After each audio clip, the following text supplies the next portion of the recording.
Good evening, ladies and gentlemen. Welcome to our Halloween discussion. Before we get started, Ooh. what we're about to unfold may have some gruesome and horrifying imagery, something of which the likes that not even man should see. It may shock you, it may even horrify you. I also think it'll thrill you too.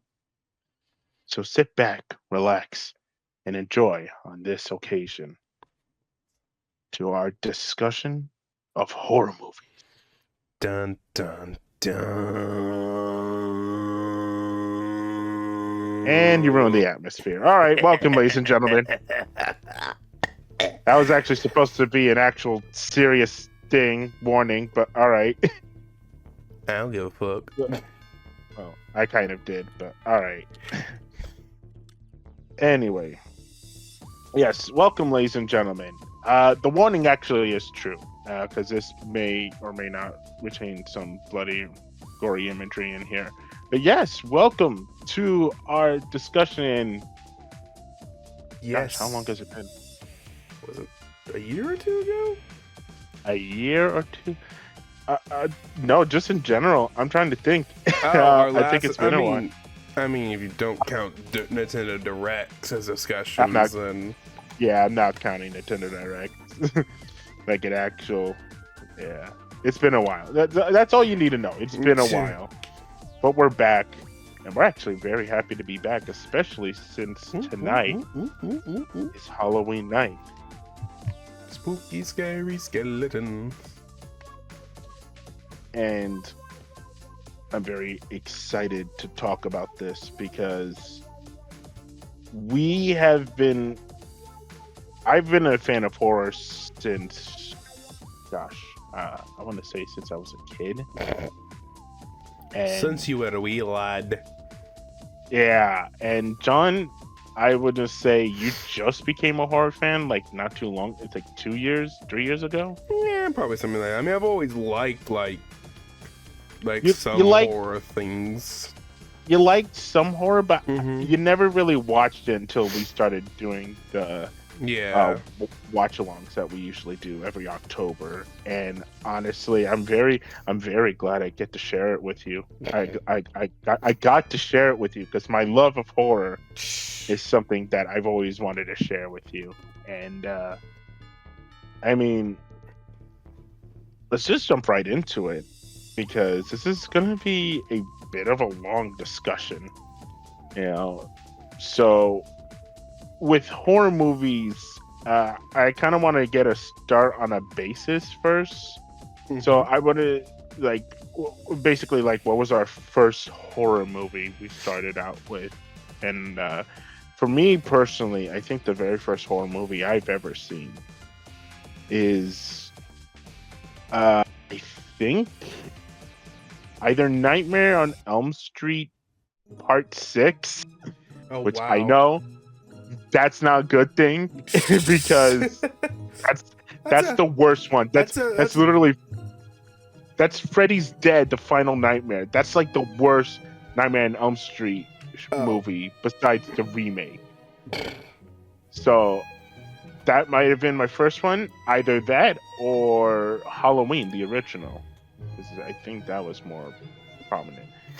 Um, I do remember seeing my first horror movie thing, not the actual movie, but just like posters and like teasers. Was yeah. actually at a babysitter's house I used to go to when I was being when she watched over me. Her son was like really heavily into horror. She had two sons. One was into like video games, Mm-hmm. and the other one was like really, really, really, really into horror Huh. to the point where it's like that kind of enveloped his life. And he was I don't want to say weird, but he was Careful now, aloof. there, lassie. That's a you. Where did we No, up I said, to? well, I was saying he's aloof, you Mm-hmm. know. Yeah. And yeah, he had like a really strange habit and addiction to horror. Like he'll watch like a whole lot of horror teasers. He had like a bunch of horror posters, and that's how I got introduced to slashers like Freddy Krueger, Jason Voorhees, Chucky, I think even Ghostface. So that was honestly interesting, especially as a kid. I was not aware of it because parents would not allow you to watch horror movies at such a young age. Yeah. But for me personally, it did kind of creep me out. I wouldn't even say kind of. It actually really did creep me out because I'd never seen them before. So I was just like, what? Why am I looking at this at such a young age? I don't think it should be looking at this. But, I don't like this anymore. My babysitter was something else though, because she was just, oh man, she used to be nice, but then I think near the end when my mom was like, we're gonna move, she started to get nasty and like really mean. So to the point where she's like just didn't care, and she swore at me a lot. Like, damn, it was bad.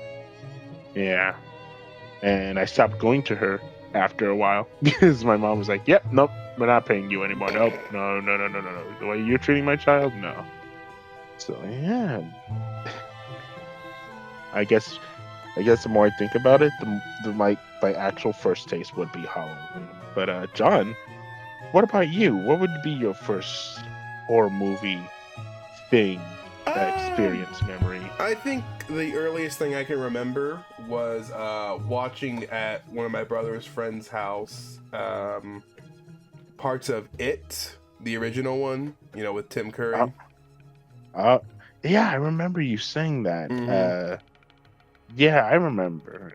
And were you scared of the clown, or? Yeah, I was scared back then, especially because his friends were teasing me that in hindsight, I was also scared of tornadoes back then, but they were saying that he was coming in a blood tornado to get me, which what?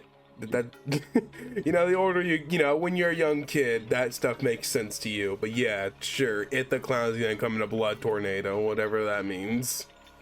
Yeah, man, I can't even. I remember though, you were scared. Tornadoes and thunderstorms, which rightfully so. Honestly, those things are legit scary. So I get it. No, yeah, no.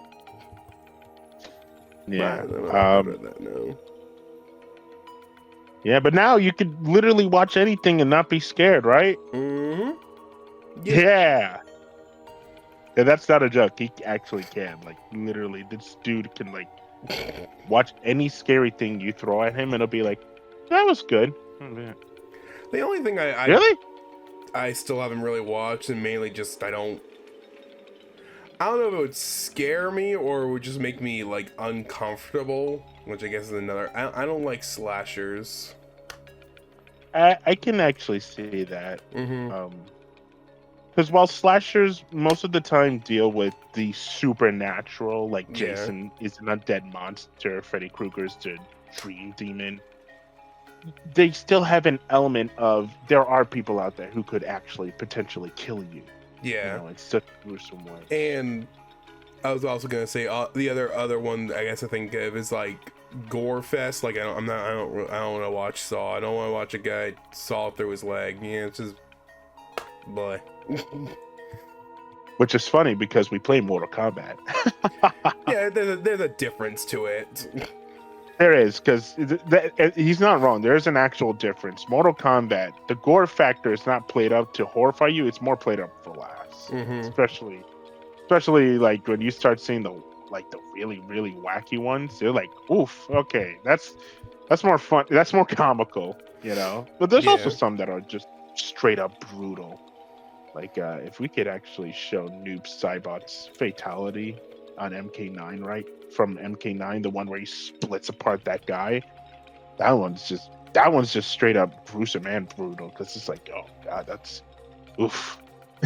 But I do get it though. I personally like some slasher movies, not all of them, because some of them actually just straight up bore me, or I actually don't like the plot. Which is actually a good segue into our first topic, slashers. Which I want to put my hands up right now and apologize to you guys who are watching, who watched our previous Halloween discussion. Because I originally said in that discussion, I was going to talk about Rob Zombie's Halloween movie. I did not do that. So I want to say I will talk about it right here, right now, because I did not like that movie. And it's not for the reasons you expect.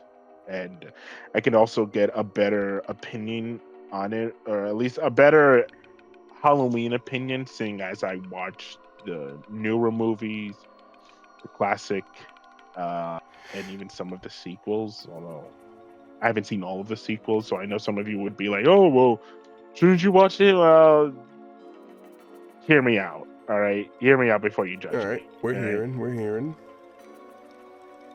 So with the first Halloween movie, that is actually legitimately creepy and kind of terrifying, because the whole premise is a stalker just stalking somebody, and that in of itself is a real fear. Like when you're out there by yourself, which is something that it's a primal fear in all of us. We kind of have that sense of danger right there, where it's like somebody could be behind us right now while we're walking. It could either be in Trying to daytime or sell us nighttime, something. and it can be legit. It can be really scary because you know, sure you want to be prepared and whatnot, and you might want to have a weapon on you.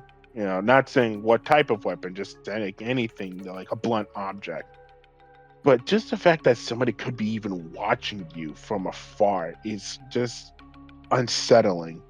And that concept is like brought to life with the first Halloween movie, especially when Michael Myers starts killing, when he starts going on a killing spree, when he breaks out of prison. And it's just, man, some of those kills are, some of them don't make sense. Like where he hangs up the guy by stabbing Yeah. him through the chest. But it's also uneasy at the same time, where it's like, Jesus, he just stabbed him and he's already dead. Like there's some there's not even some sick twisted pleasure he enjoys in it. He just does it. Like there's no rhyme, there's no reason. It's kind of like the Terminator from the first Terminator movie, where you can't reason with it, you can't bargain with him. He doesn't feel any remorse, pity. There's nothing. He is basically just a psychotic killer. It's just a killing And machine. exactly. And he goes after the babysitters in the first movie, including Jamie Lee Curtis's character, Laurie Strode. And she does a phenomenal job in that movie. Like she really, really does. That fear, that terror you see in her eyes and her performance is just, she sells it.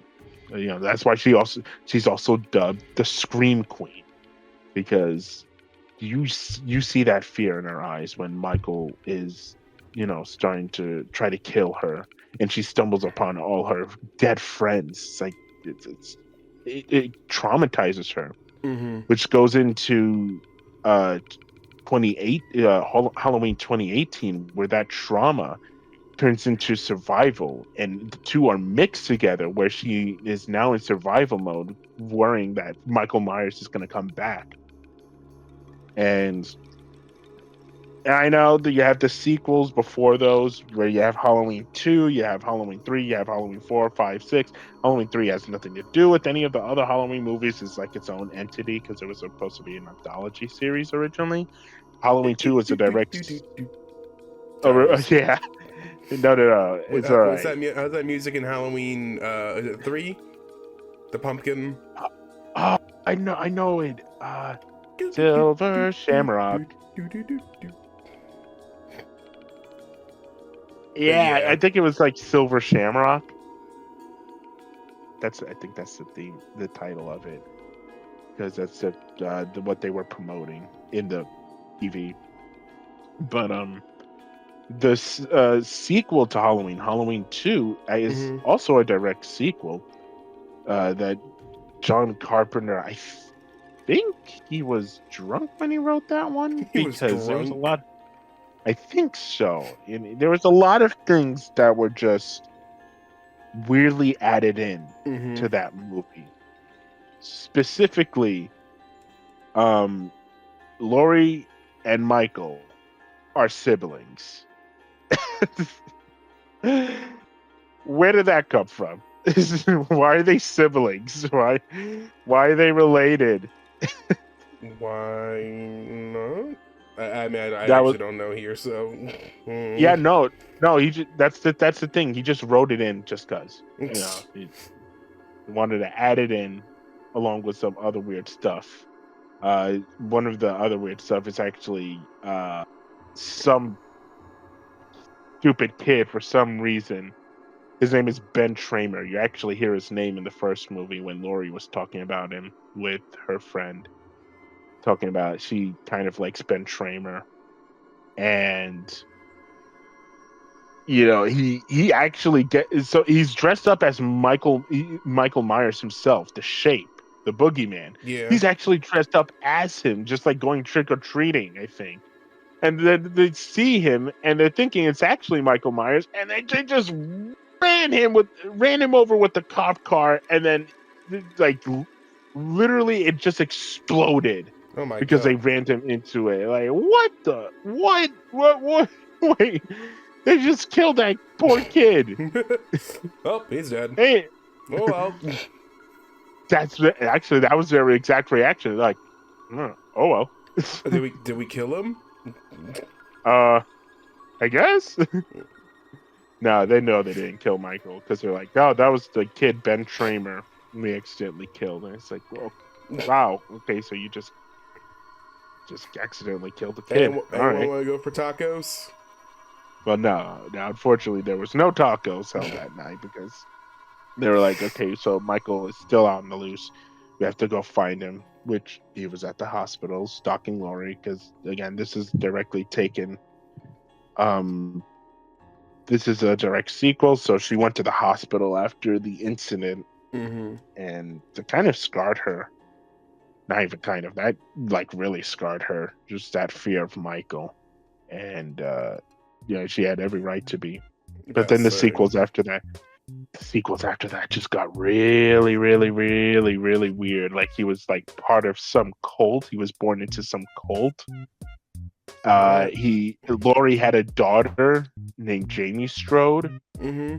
and that was like 4, 5, and 6, and it was like even one part where it's like, oh, she may become the new Michael Myers, but What? go anywhere. Yeah. So what they did after was go the Scream route, um, and New Nightmare route, which is funny because New Nightmare and Scream are directed by the same person, Wes Mm-hmm. Craven. Meanwhile, I believe Keith Kev. I think the guy who wrote um the Scream movie. Um, I'm forgetting his name. Uh, Kevin Williamson. That's it. Mm-hmm. He actually helped write um Halloween.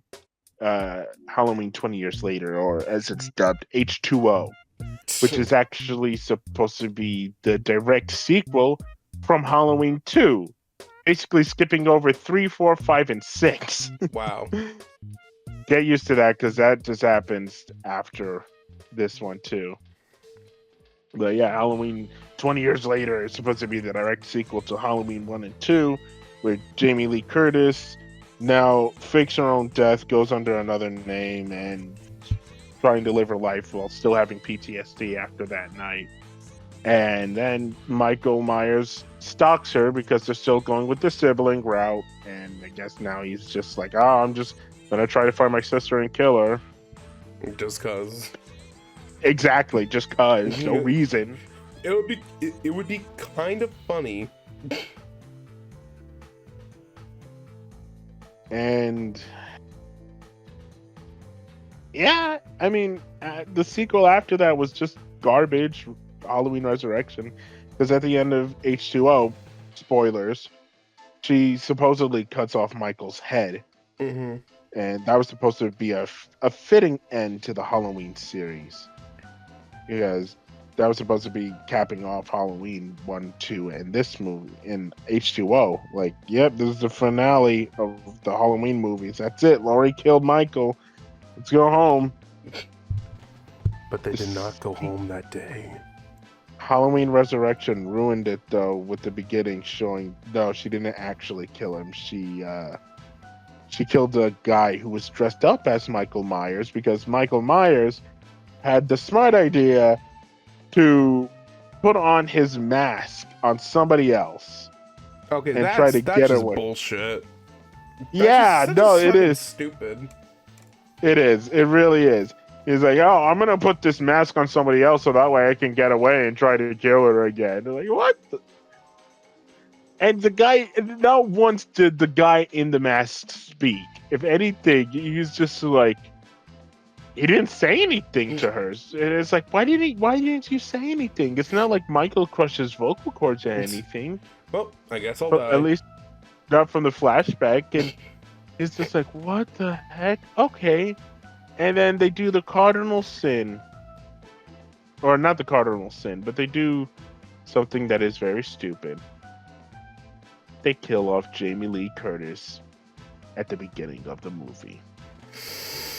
Even though she was in the advertisement of Halloween Resurrection, thinking that, okay, so we're going to get another final showdown with Laurie and Michael. But no, she dies in the first 10, 15 minutes, I believe. I hate when they do that. I do too, because that was just straight up dumb. And from that point on, we have like awful, boring characters, including Busta Rhymes. Busta Rhymes? Busta Rhymes. Who that? Who the fuck is Busta Oh, Rhymes? you don't know. Oh, yeah, you don't know him. To be fair, I don't know that much about him either. All I know, he's like a rapper and a record producer.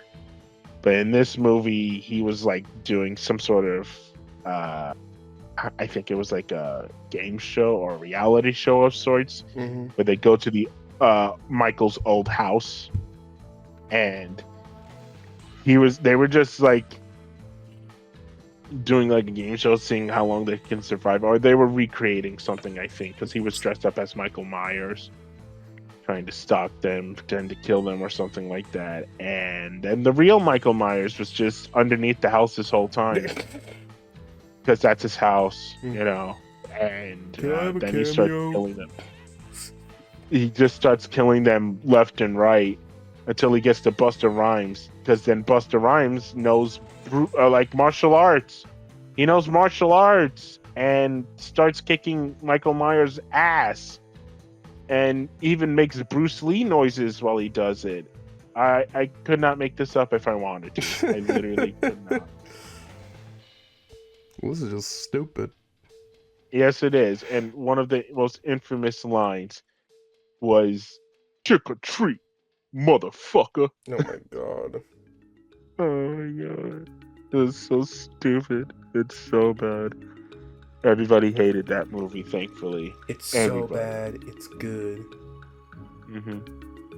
Before I get to Rob Zombies, I do want to touch upon the 2018 trilogy. Halloween 2018, Kills and Ends. I think, in my opinion, I actually just rewatched those 3 movies. I think those are really great.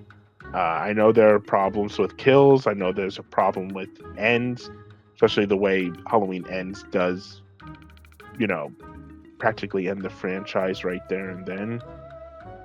Mainly because of how it just deals with Michael Myers and another character that's in there.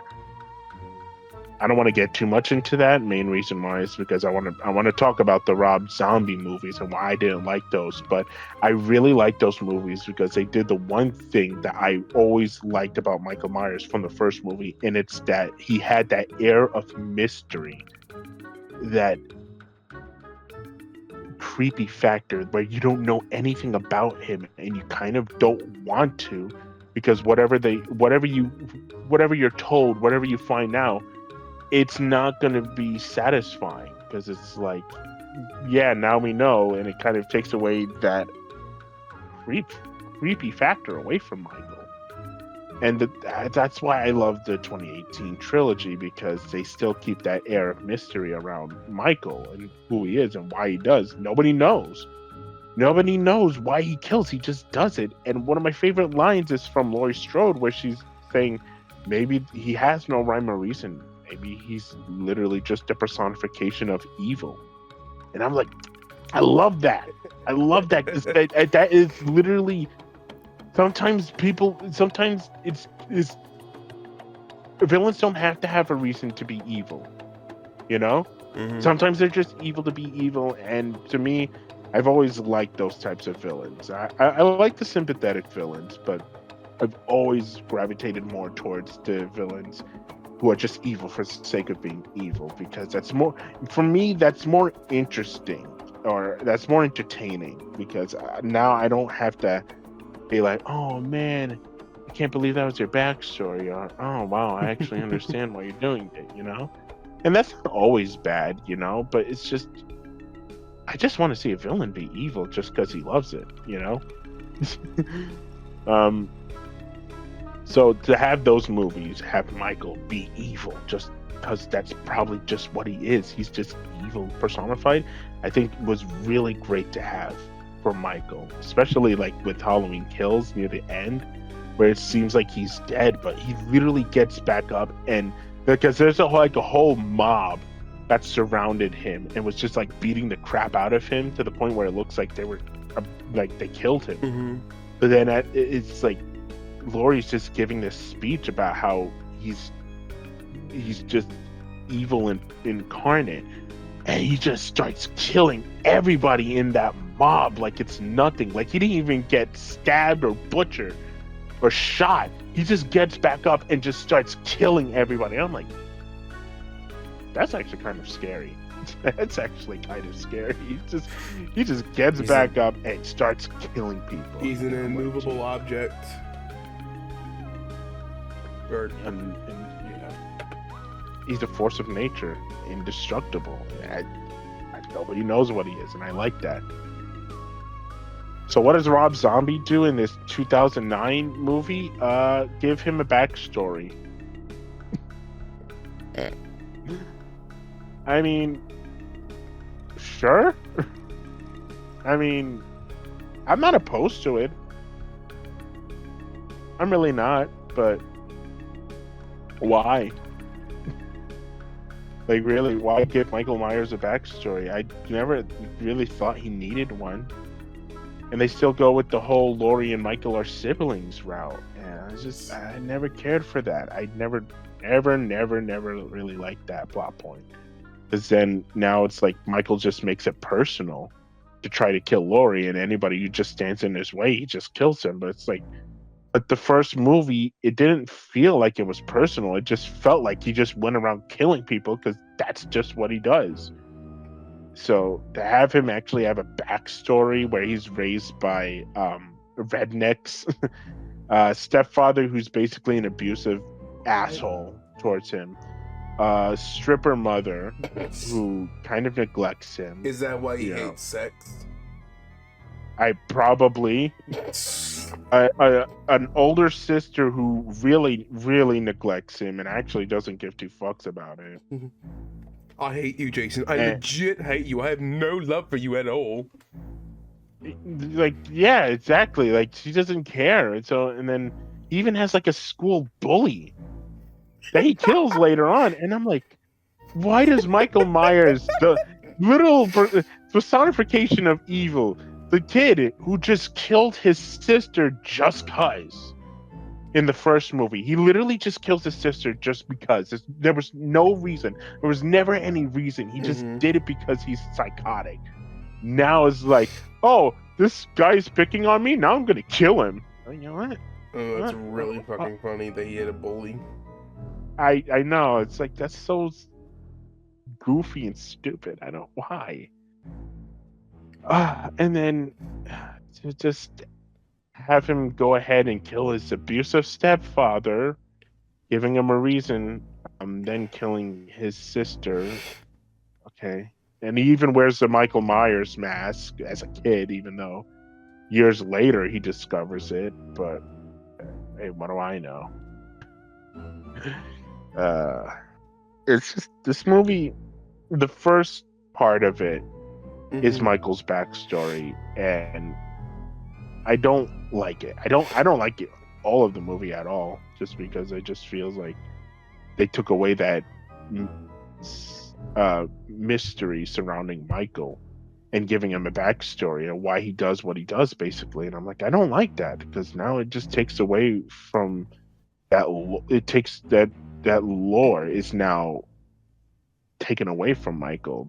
You know, that aura is taken away from him. I will agree. That's a really weird thing. It's a really weird choice of what they went with too. Yeah. So he's psychotic because of his abusive stepfather, a bully, and his neglectful sister. And his mother's neglectful too, but she's not doing it on purpose. She's just trying to like raise his family and whatnot. But whatever. It's just I hate that movie. But there is a few things I did like, and it was like Michael and Dr. Loomis's relationship, or semi relationship, I should say, because in the first movie, the original one, there is no relationship. He's basically just Michael is just Dr. Loomis's patient that just escaped, after what happened years ago when he killed his sister. But in this one, we actually get to see more of that, where he's like talking to Michael, and it's like, hey, Michael, it's okay to talk, and Michael is just kind of like schizophrenic. I think schizophrenic, where he doesn't even remember killing his stepfather or sister. He's like, oh, I didn't do that. I didn't kill them. And that's actually, I will say that's actually a nice addition to it, because it's like, oh, okay, so it's just like maybe he's just maybe it's just like not split personality. Yeah, it's split personality, I believe. Like he's not aware of doing it. Like maybe there's another side of him that just comes out, like another psychotic killer. But like I said, that's kind of taken away though, because now we have this backstory that's like, okay, well, so that's why, and then he grows up to be the Michael Myers we all know, and goes around and starts killing babysitters just to look for Laurie. But the second movie is even weirder, and I kind of don't feel like talking about that, because that sequel is just like weird up the wazoo. Excuse me, weird up the wazoo. All you need to know is that there's a white horse in there with his dead mother that rides it. That's all you'll get. That's all you'll get. But so Jason, I don't really have anything for Jason, honestly. I only know like the original, and I have watched the sequels, but truth be told, I've never really cared for Jason, like at all. Like, those are fine movies. Yeah, I never cared for Jason. Like there was no, I was never interested in him. There's just something about him where it just never, nothing stuck out. I was just like, that's fine. He has some pretty brutal kills for sure. He does have some memorable scenes, like the one from Jason Takes Manhattan, where he just knocks over that radio, and those punks are like, "Hey, you got a death wish, pal?" And he takes off his mask and just shows them his face. They're like, "Hey, man, it's cool." And they run away. He doesn't even kill them. He just shows them his face, and they just run away scared. And that's all it took. I really like that. And then, of course, we got Jason X.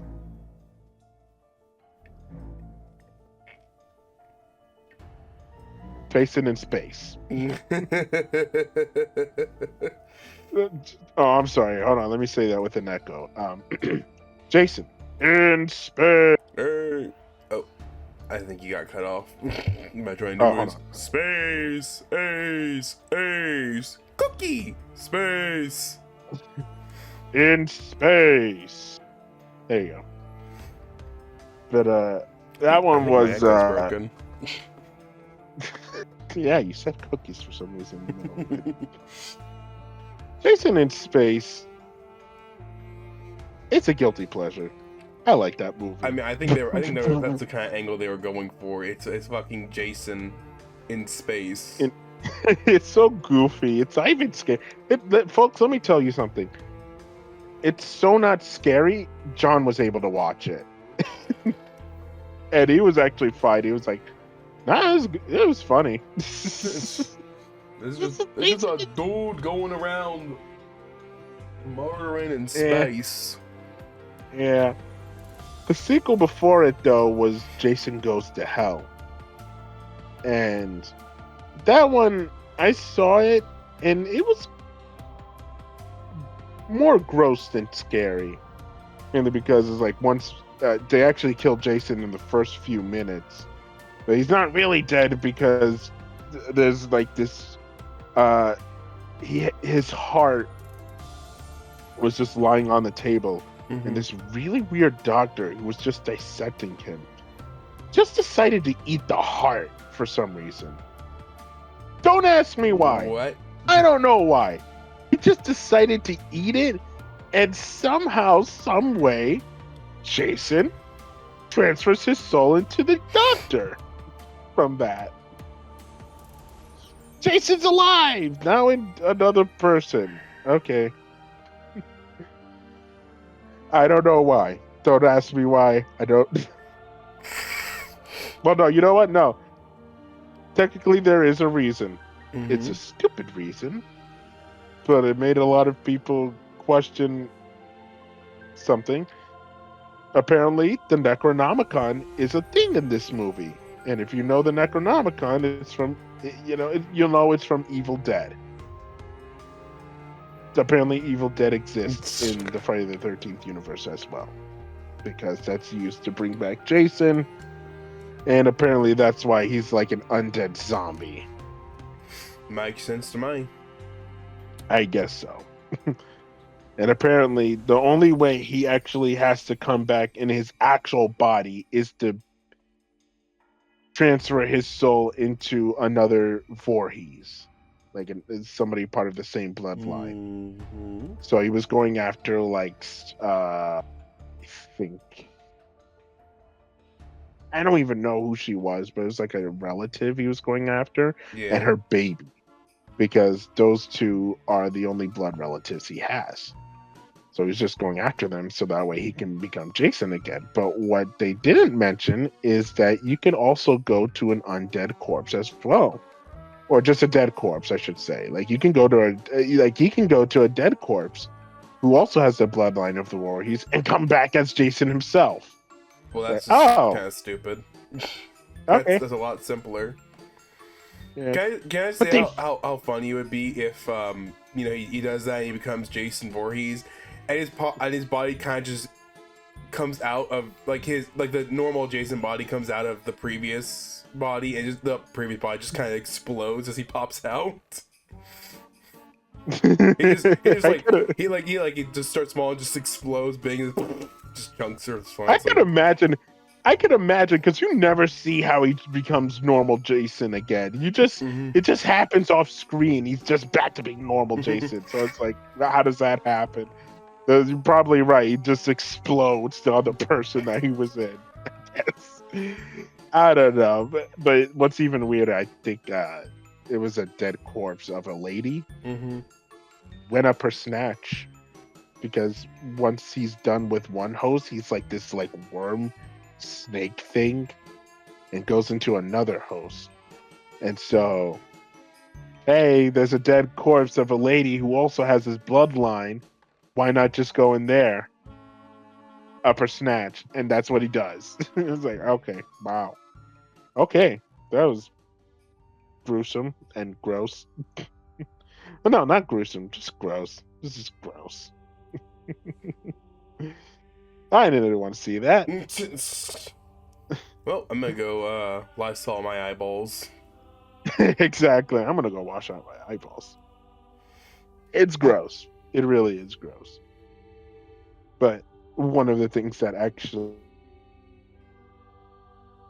really got a lot of people's attention for the right reasons is at the end of the movie, you see Jason's hockey mask just over dirt after he was dragged down to hell. The only thing that remains is the hockey mask. And right before credits rolled, there's a hand that pops up, and it's a very familiar hand that has razor sharp knife fingers. Razor sharp fingers? Not knife fingers, but the razor sharp glove. A glove that has knives attached to it. I mean, everybody knows who that is. And he also has like a red and green sweater, striped sweater. And just his hand just drags down the mask while you hear him laughing. And that's right, it's Freddy Krueger. Kind of teasing, those two will meet.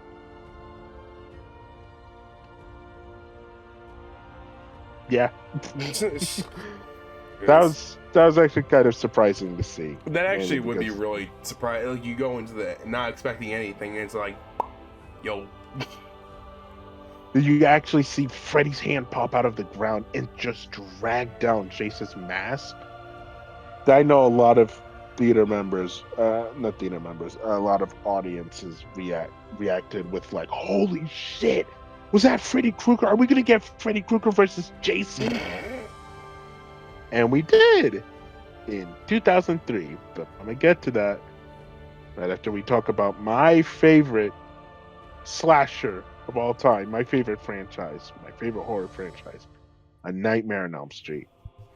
I love that franchise so much. Like, to me, it just didn't get any better than Freddy Krueger. And the main reason why is just because he himself is scary. He's a child murderer. And the parents of Springwood band together. I also thought you were about to say Springfield for a second. No, that's Willie.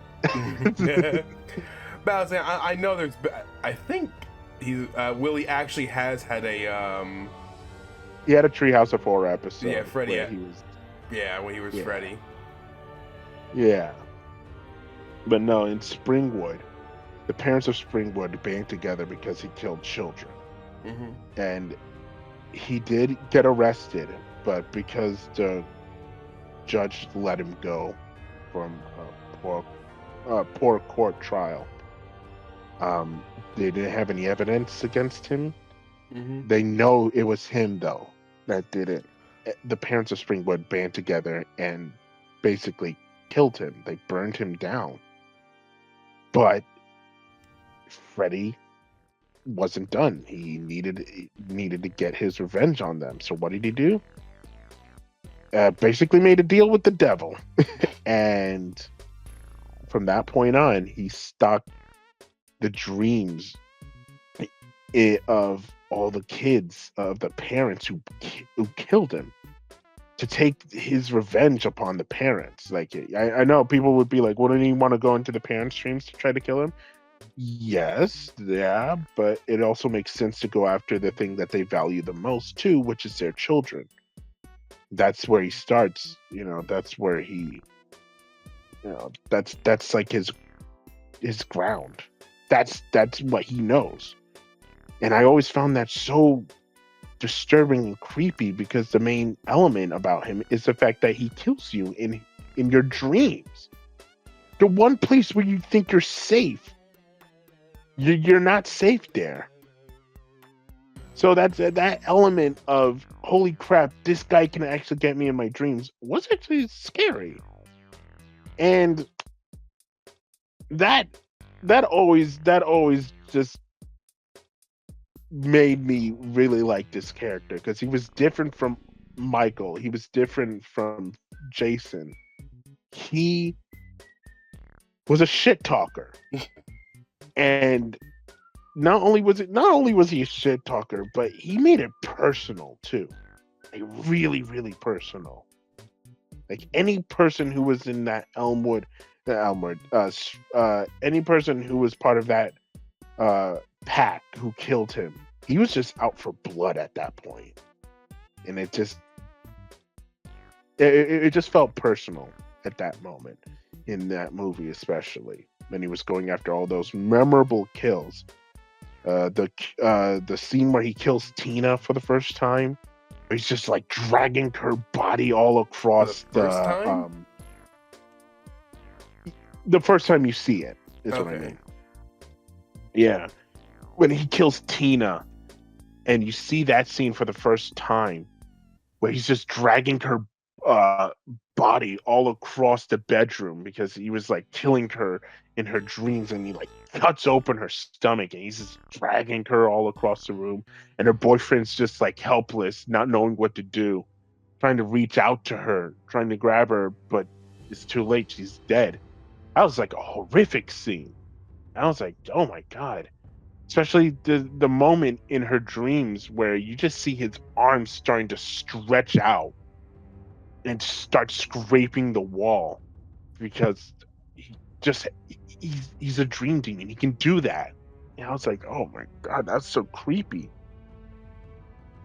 It's a great fake out too, because you think Tina's going to be the main character since we start off with her at the beginning of the movie, but no, she gets killed in the first act, and then it transfers over to Nancy, played by Heather Langenkamp. And I gotta say, I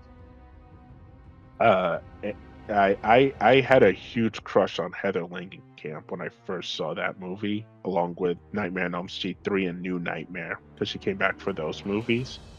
And by goodness, she was a very gorgeous woman. She was a very gorgeous woman. She doesn't look too bad either today, you know. So,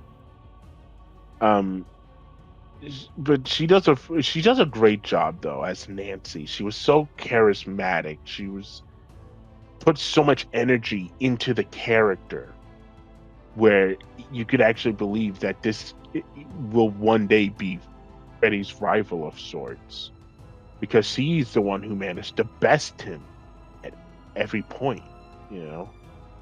And I like that. You know, she had so much charisma when going up against Freddy. You know, she of course she was still scared, but she took it upon herself to actually fight back as well. And I loved it. Yeah, I love the fact that she fought back against Freddy. You know, even though there were certain moments where it's like he was about to get her, like in the bathtub. There's a scene in the bathtub where he stuck his hand out while she was just like spinning in the bathtub with the water there. Because people used to do that. They just relax in the tub. And her mother is just like knocking on the door, like, don't fall asleep in the tub, you'll accidentally drown. Which is true. Like, if you fall asleep in the tub, you will probably drown because you're not aware of it. But she starts to fall asleep, and you see Freddy's hand just come out of the water, and it looks like he's about to drag her until her mom just wakes her up. And she goes back to sleep, and then he drags her down into the water. I'm almost about to drown her. It's like, oh my god. This stop. This poor girl. There's even an even greater scene with which funny enough, Johnny Depp is also in this movie. This is his first movie role. Really? Yeah. This was Johnny Depp's first movie role, and it literally, because you even know it's his first movie role because it literally says, "And introducing Johnny Depp."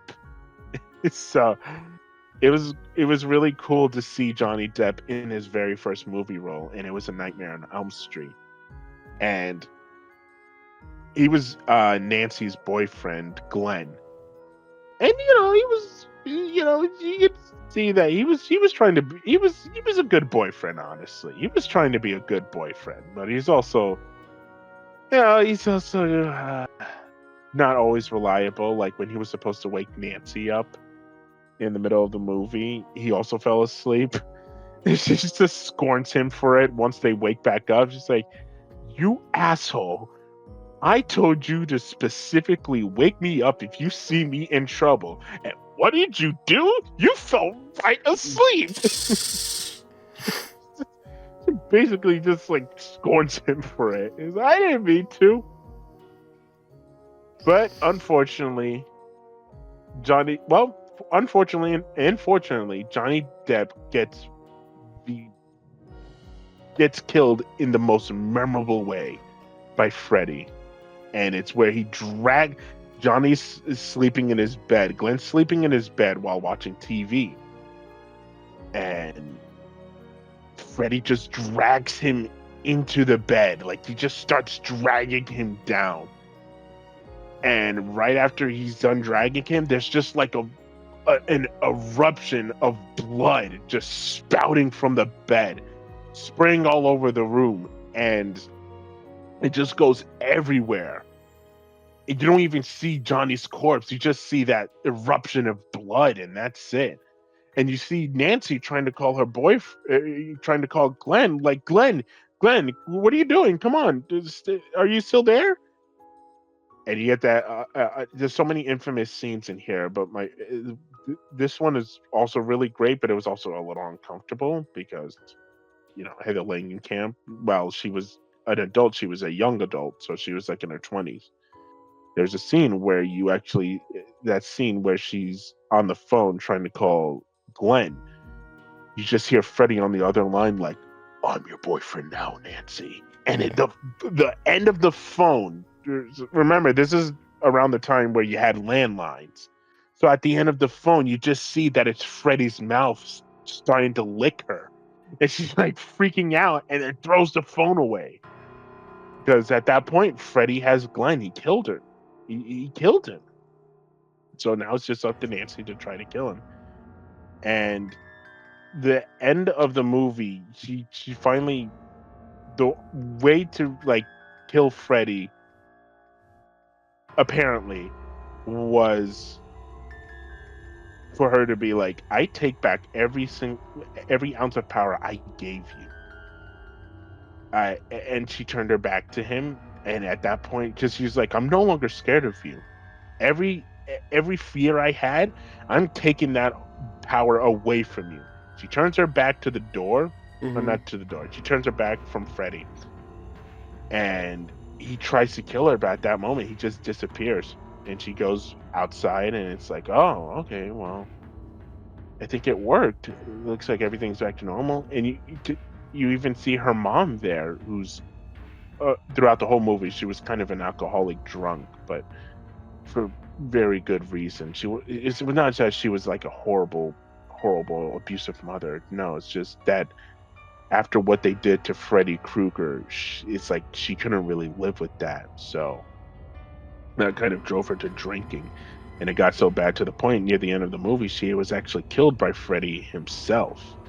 And they couldn't really do anything about it. Her or her dad, played by one of the best actors in Hollywood, may he rest in peace, John Saxon. And he plays Nancy's dad, and he did a great job doing that. But at the end of the movie, you see that she's alive. You see that her mom's alive, and it's like, oh, maybe the nightmare's over, right? It looks like it. Everything looks like it's back to normal. Everything looks happy and fun. You even see her friends there. You see her mom waving away to them, but then you see that the rooftop of the car that they're driving has red and green stripes. And the car is starting by itself, and everybody's freaking out. Like, I'm not doing, because Glenn looks like he's the one driving the car, but he's like, "I'm not doing it. I'm not the one driving." And they start panicking, like, "Help, help." And you just see her waving. And then you get one final jump scare where you see these girls singing a nursery rhyme, an infamous nursery rhyme, about Freddy. And she sees that. Freddy's coming for you. Exactly, that rhyme right there.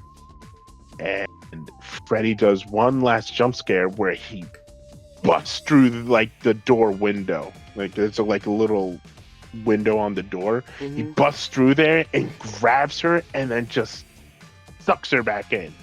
A lot of people said that effect is awful, and it looks bad because you can actually see that it's just a blow up doll, or just like it's just like a doll.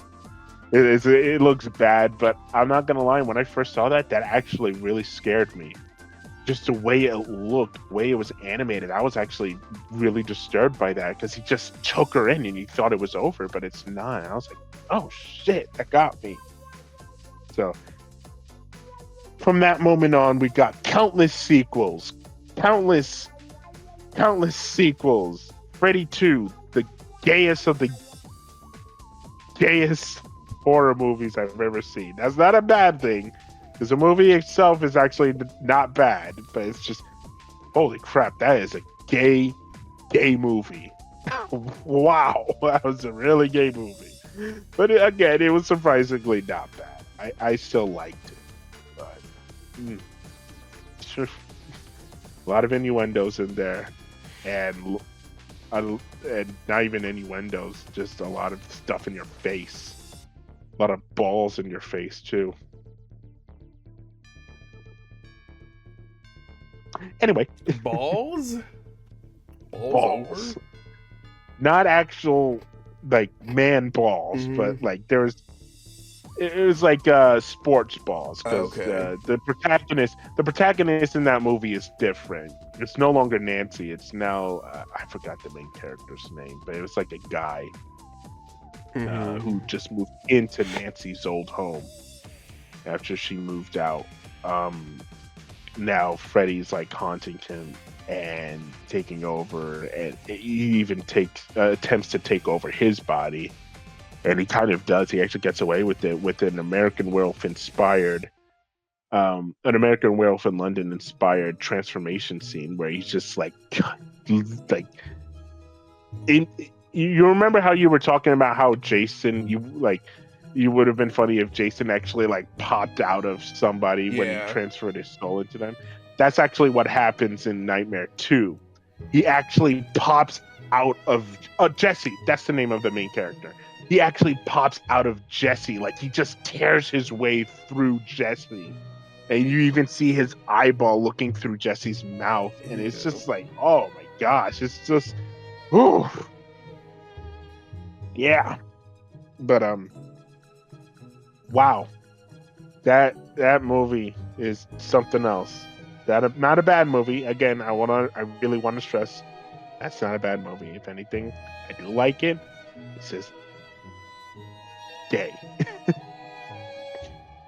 But the third movie, we actually get back to basics. And by basics, I mean Freddy Krueger goes back to being the dream demon.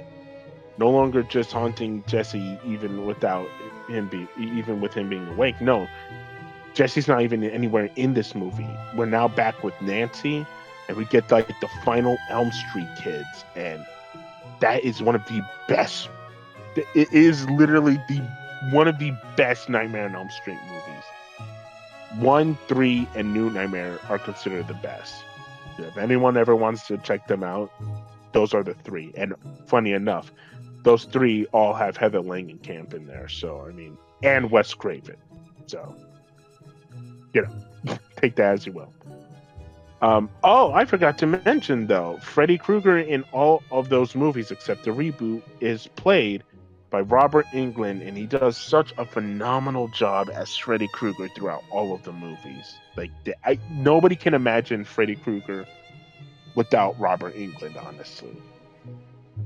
Like, and there's nobody else who could play him at all. There's even have you ever heard of The Goldbergs, the TV show on ABC? Mm-hmm. There's actually a Halloween episode where he appears as Freddy again. For like that's his final performance as Freddy. And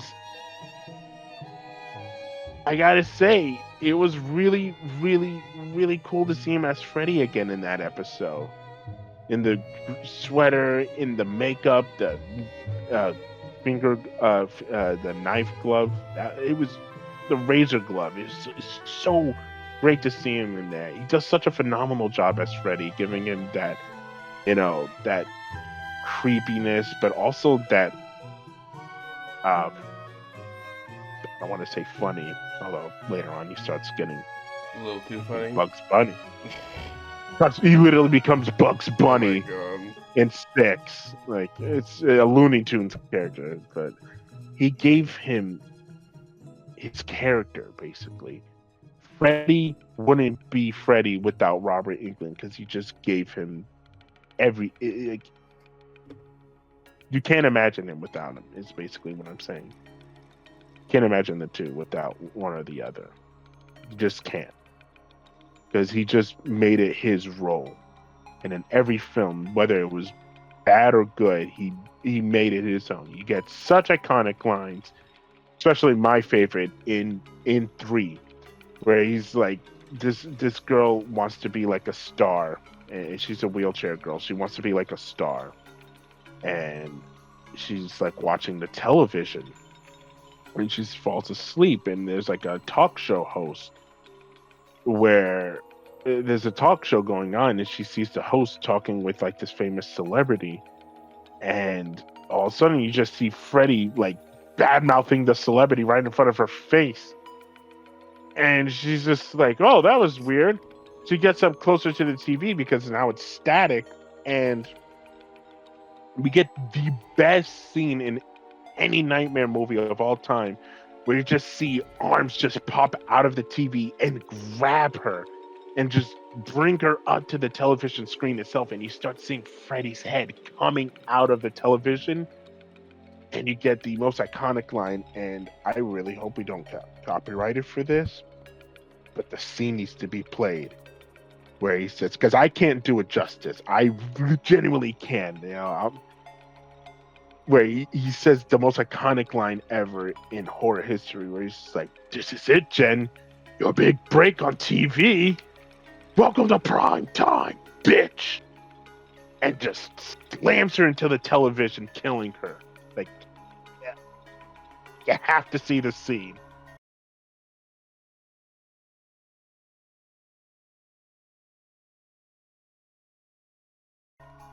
Because holy shit, that is just an iconic scene, and that just stays there.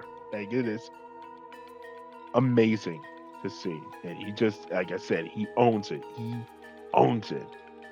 And this is also the last movie we get with Nancy, not Heather, Nancy, because Heather comes back as herself in a new Nightmare, since it's like a meta movie. But in Nightmare 3, this is actually her last role, because she actually dies at the end of the movie, but gracefully, though. Not like where they just kill off Laurie Strode in Halloween Resurrection. No. She actually kills Freddy along with her dying too, because Freddy pretends to be her father and stabs her when she gives him a hug and pulls away, and then she also kills him too.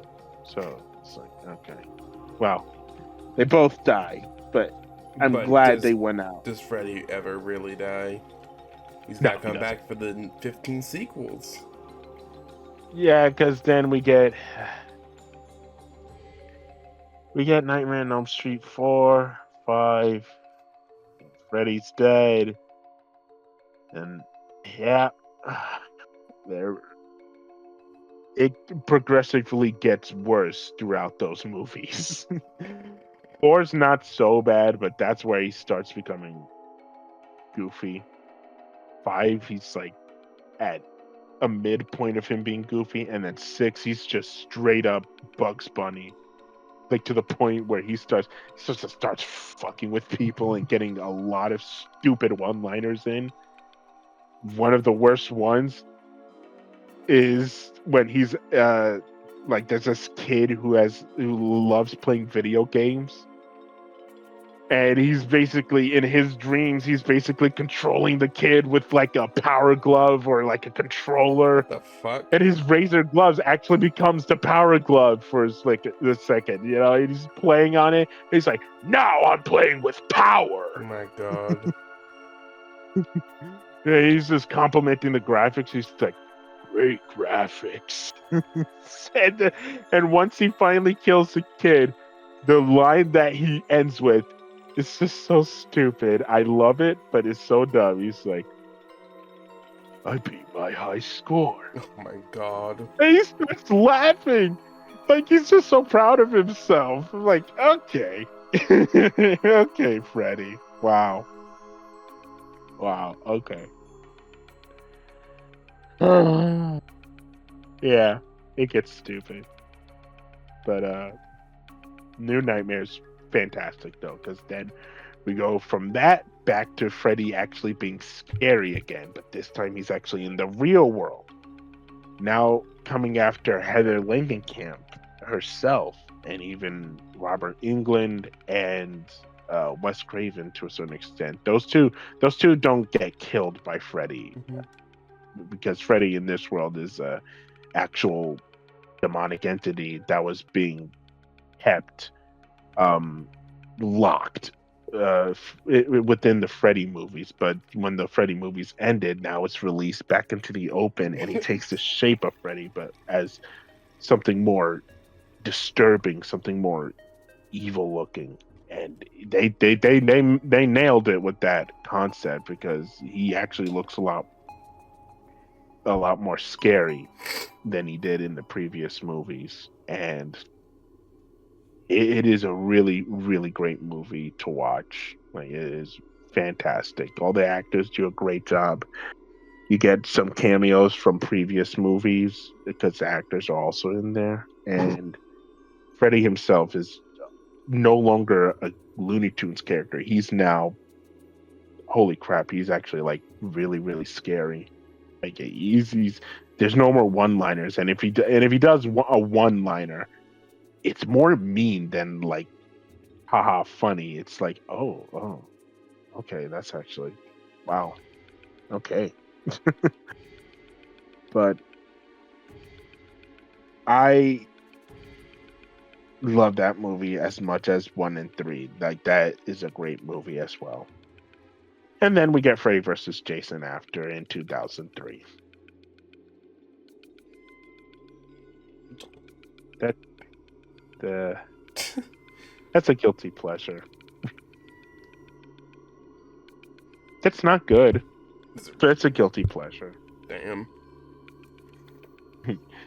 It's not bad. Well, no, it is bad, but it's kind of like you need to watch it, because the teenage characters in that movie, this is supposed to technically take place within the actual Nightmare on Elm Street movies and the Friday the 13th movies. So you're not at, well, I guess Jason X technically is in the realm of actual Friday the 13th movies. So take that as you will. Doesn't make sense. She should be in space, even though he's still in Camp Crystal Lake, but whatever. Whatever. I don't care. I mean, didn't he end back up on Earth at the end of that movie?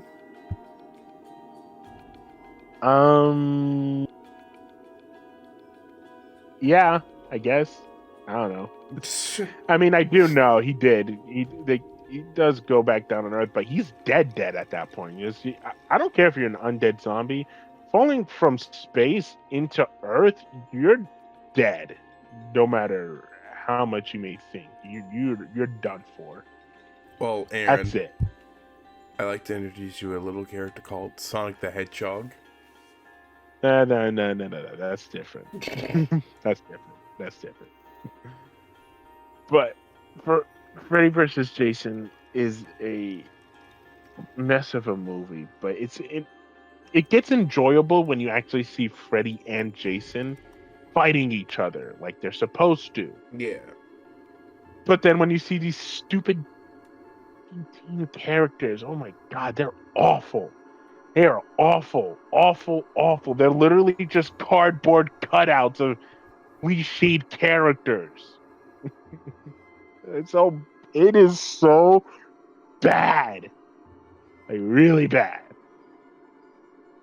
Oh my god, it's so bad. I get, but it's also enjoyably bad. Too bad the remake isn't. That's just straight up bad. There's a That is remake of literally Freddy vs. Jason? They did it again? no. There's a remake of A Nightmare on Elm Street. Oh, okay, I about to say, what? That one's shit. That one's just sad. That one's bad. That was just really, really, really terrible. I hate that movie so much. Oh my god.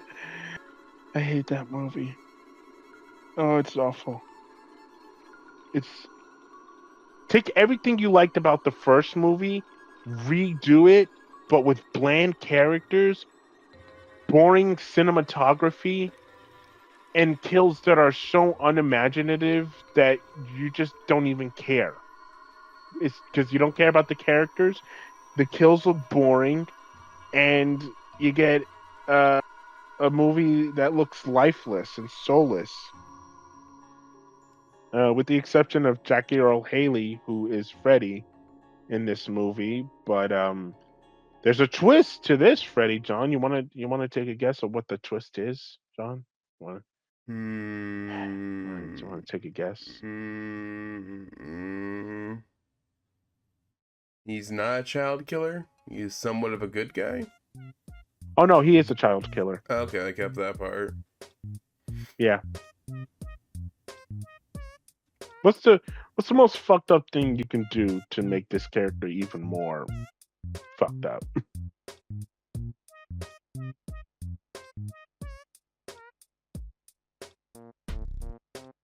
Uh, Really? You can't think of anything? I'm trying to think what they would do to his character. Well, I'm gonna just say it for you. They Mhm. make him a pedophile. That's where my thought was going. That I wasn't. I didn't know I was gonna say it. Now you could say it because that's exactly what they do with him, and it just makes it uncomfortable, like genuinely uncomfortable. Yeah, Because I don't it's blame you on already that one. like we didn't need him to be a child killer. I mean, a child molester. Just killing children was literally enough. Even Wes Craven originally was going to do that for the original Freddy, but he decided to cut that out because there was a court case going on with alleged pedophile. But also just thought, hey, him being a child murderer was enough of him being a monster. But they decided to go with the child molester angle here too in this movie now, and it was not needed. I don't want just why him killing children was enough to make him a monster. Now we needed to make him a molester too. Really? That's just, yeah. That's was not needed to make him to make you hate him even more. You know. Yeah, I agree. And thankfully, a lot of fans agreed as well. Nobody liked that iteration of Freddy. You know, nobody did. And again, God bless Jackie Earl Haley for trying to do his best to make Freddy, scary and dark. But can't that script? He just couldn't save that script, no matter how hard he tried trying to perform as Freddy Krueger. So, yeah. I still hate the fact that in Mortal Kombat 9, that's the model they used. They used the remake model. Yet they gave him all the Robert Englund, not cameo. They gave him the Robert Englund quotes per se. They Quote? basically give they gave him quotes from that references. movie. No, they gave him all. They gave all the Robert Englund references. Like "Welcome to Prime Time," bitch. Yeah. Welcome to My Oh, Nightmare. it's the new version, but it's got all the old references. Exactly, and it's like, God, it Like, could have isn't been that old kind of like Freddy. Dante and PlayStation All Stars? I think so. I think it is, but well. I hate that so fucking much. Yeah. Speaking of scary movies, John, what's your favorite scary movie? Favorite scary movie? I hate picking favorites, man. I don't know why I didn't think about this earlier, and because I didn't expect you to ask this. Oh no, this is rhetorical. I'm not actually trying to put you on the spot. Oh, okay. Yeah, no, I did that for a reason because I actually just recently watched Scream for the first time. I watched the whole Scream franchise and I really liked it. I really, really liked it. I'm not going to go too much into it, mainly because we still got other topics. Yeah. Anyway, I really like those movies. I love Ghostface himself, especially throughout each movie. It just gets more visceral and meaner in terms of his kills, even though it's still the same Ghostface mask and whatnot. But I do love how each killer is like more brutal than the last, and how they also take inspiration from the actual horror movies in that universe because it's basically like our universe, but you know, basically like what if people actually, you know, took inspiration from, you know, our, what if people took inspiration from horror movies and became a psychotic killer in of itself, you know, which can't translate into real life. I won't lie, but they're really great movies, and I highly suggest you go watch it. You know, not to John, just like to anybody in general. You know, I mean, if you really like, it's like any other horror movie around that time. There's like a million sequels, right? There's 6. That took a million. Three in the 90s to 2000s. Scream 4 in 2010, 2011, I believe. And then Scream 5 and 6 are actually pretty recent, 2022 and 2023. And they're actually spread out though, and it makes sense. Like it actually, they're not there to just be fodder sequels. Like each one of them are actually good in their own right, and it makes sense for them to be there. You know, because they actually have something to say about each one. Actually had something to say about the horror zeitgeist around those times. Like 1 through 3 was talking about like regular slasher movies, you know, they were tackling on that and the sequels and trilogies, and it made sense for those movies. And then in Scream 4, then you talk about the remakes, the reboots, and it tackles that as well, and especially with social media starting to become bigger around that time as well, it makes sense for them to also want to be, you know, famous in terms of social media, gets that social media fame going. And then you get Scream 5 and 6, where we get to the requels, the reboot sequels, and they tackle that really well in there. They tackle that topic really well in there too. And you even get characters from the previous movies who are related to you have relatives in the newer movies who are related to the characters back in the first 3 movies, and it works really, really well. And like I said, I highly suggest, if you're a really huge horror fan, to check out those movies if you have not. And I'm assuming most of you have, so you know that's great, you know. Okay, so it took a long time to get through slashers. Oh, you're wondering if I'm gonna do Chucky. I'm not doing Chucky. No, I hate that little fucker. You just punt. No You offense. just punt him. Punt him like a football. Well, apparently, I recently learned he has superhuman strength, and by superhuman, I mean regular human strength. Mm-hmm. So even though he's small, he still has the strength of a regular human. So it's like, okay, well, all right, whatever. But I'm not touching that franchise because, in all honesty, I actually don't like that franchise, like at all.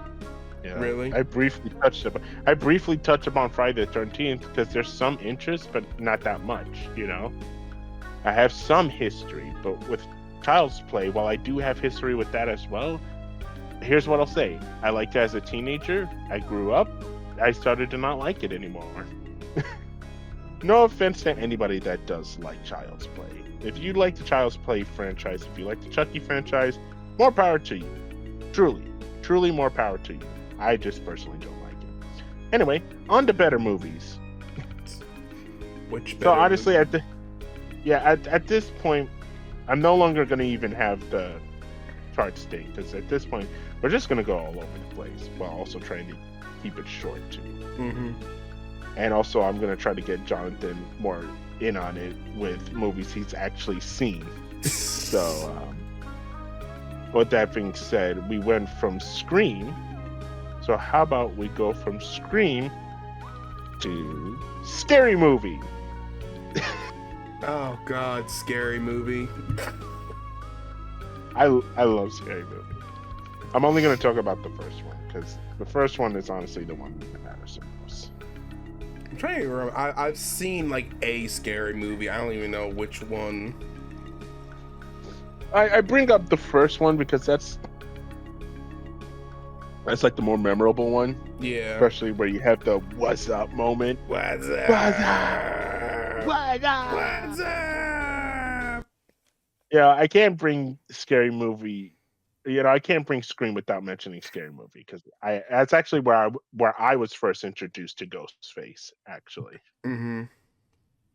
And it was honestly, it's a pretty funny movie. You know, it is a funny movie that literally parodies Scream, and along with other horror tropes as well. And I think it does a good job. The main two movies that it parodies, or the other movie it parodies besides Scream, is I Know What You Did Last Summer. So, you know, that's fun too. But I think that's a very funny movie, and the Ghostface reveal was something I did not expect. But Wait. yeah. What's Ghostface in the movie? Ghostface? Who was Ghostface? Mm-hmm. It was Officer Doofy. Officer Doofy? Like Yeah. Doofenshmirtz? No. He's a parody of Dewey in the Scream movies. But Okay. he without I guess it makes only sense if I've seen the movies, huh? I mean, yeah. The reveal though is funny because at the end it's like, oh, he's actually not an idiot. He's actually a suave, cool guy and managed to get away with all the killings. So, okay. But it was funny. It was a truly funny movie. And I think I wouldn't say redefined parody movies, but it reinvigorated people to make parody movies again. Because it did so well. But if we're talking about, I'm sorry, go ahead. I was gonna say the one I remember the most is like, I remember there was like, unless, wait, didn't they have like a spin-off series or something, like a really funny movie? You're gonna have to be more specific. They have a bunch of other movies. The one I remember, I was like with Hannah Montana and like Night of the Living Museum or something. Oh, Jesus Christ. I think I know which one you're talking about. Uh-oh. It's either epic movie or disaster movie. And those two are awful. But they're not even They're not even from the same people. They're not even from the same Oh, people. really? Oh. No. Ooh, bless you. No, they're not even. It just they're just really, really bad movies. I'm not. I don't even think they're spin-offs technically. I guess they can be, but they're just so bad that I just consider them not to be. Yeah, you know what? I think I'm just thinking of an epic movie. Yeah. And then, speaking of horror comedies, Yes.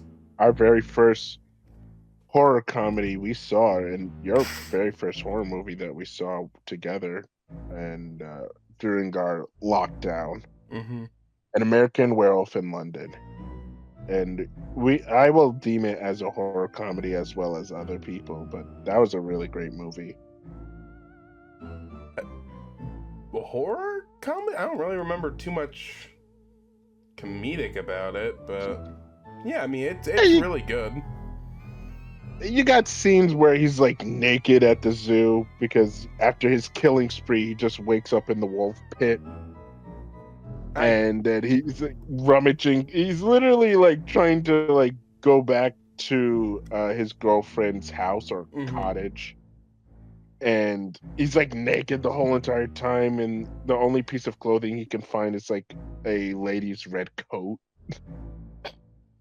I guess it's been a couple years since I've seen it, but I do remember it fondly. There's even a scene where he goes to a porno theater. I do remember the porno theater. And he's literally talking to his dead friend right next to him, who's like just a corpse at this point. He's not. He doesn't even look like a human. He's like a rotting, fleshy corpse at that point. And it's just so funny just to see them talk to each other. But that's a great movie, though. That's a genuinely great movie. That used to be my favorite horror movie. It used to be. Really? Yeah. I mean, I remember you telling me that. It's not anymore. It's still a very fun movie to watch, and it is still one of my favorite horror movies. It's not my favorite, but it's one of my favorites. My favorite horror movie, my new favorite horror movie or horror movies, is Smile 1 and 2. And yes, I finally got John to watch one. It was okay. He liked it. He's just being fun. You liked it. It was okay. There wasn't anything special about it. He liked it. They smiled. Ooh. You see, you say they smiled, but you don't know. You know what it represents, though. That's the actual scariness of it. It's not the smile itself, although, to me, if you smile too much, I will find you creepy. No, the actual smiling is what it represents. The first movie, it's about trauma. It's about how somebody can have so much of that and then try to hide behind a smile to the point where they kind of trick themselves into thinking they're fine, but they're not. And they start seeing, hallucinations of this, entity. And it slithers into their lives, basically. And sometimes you can escape your trauma. Sometimes you can live free of it if you know how to deal with it. And unfortunately, there are other times where you cannot escape it, and it consumes you to the point where it can actually kill you. And I think, honestly, that is the most horrifying part about that. It's not the monster. It's not the creepy smiles. It's the fact that this actually does have some real life implications in there. Like, if you don't know how to deal with your trauma, if you don't know how to treat it, if you don't know how to actually deal with it, it can unfortunately take over your life and harm you. And that's why that movie is legit scary and creepy to me, because the monster itself, the entity, it is creepy. Like, don't get me wrong, like, especially that when it turns into her mother and then it turns into a warped, twisted version of her mother, basically the way she saw her when she was a kid, like as this monster, I did find it creepy, but I was more interested in the fact that this is what happened to her. This took over her life basically, and this monster just capitalized upon it. That's why I find it so interesting. And Smile 2 delves into that even further. Not into her, because she actually dies at the end of the first movie, but it now goes into this pop star. It finds its way to this pop star, Sky Riley, who has some really great music. Like, holy crap! If you want to go listen to her music, go listen to her music on Spotify or YouTube Music. It's really good. But her, the whole point of that movie is the fact that she used to be a drug addict, and now she's like a recovering drug addict. Among her being like this huge global pop star who kind of can't trust anybody because everybody hides behind a smile, or you have a dozen people smiling in your face and you don't know who to really trust because you're a pop star. That uneasiness of people who you think has your best interests at heart don't really have your best interests. They lie to you, so you kind of like, who do I trust? Who do I not trust? And that really, really gets into her life to the point where it takes over. And it's like, so her mother even at one point thinks that she's back on the drugs. She's like, "Are you on drugs again?" And she's like, "What? No, I'm not." But that's what it looks like. It looks like she's going crazy again because she's like, "I'm seeing things.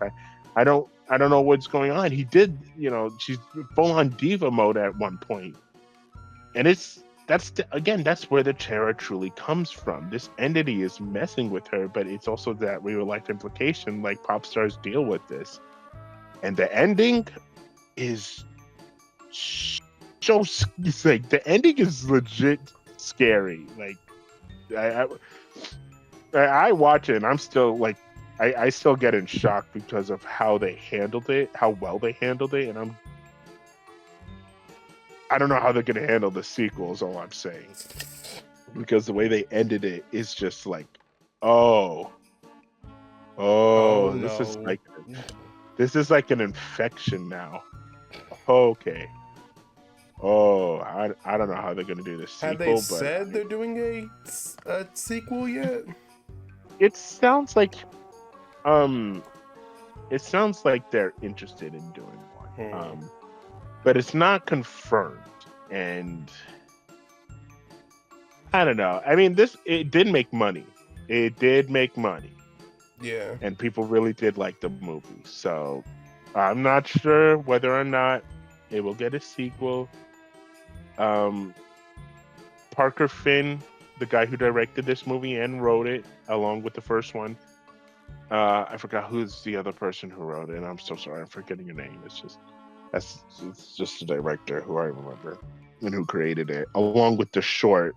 Laura hasn't slept, or Laura can't sleep. I forgetting the name of that short, but it's basically a prequel to Smile 1 and 2, and it's that short is also pretty good. It also delves into trauma as well, but it's like it just touches upon it though. And Smile 1 is the catalyst, because she the character herself is actually at the beginning of the movie, and it's the same actress who plays her as well. So I like how that ties in with that short. Yeah. But I don't know how they're going to handle Smile 3 if they ever do it. We'll just have to wait and see. Only time will Exactly. Only time will tell.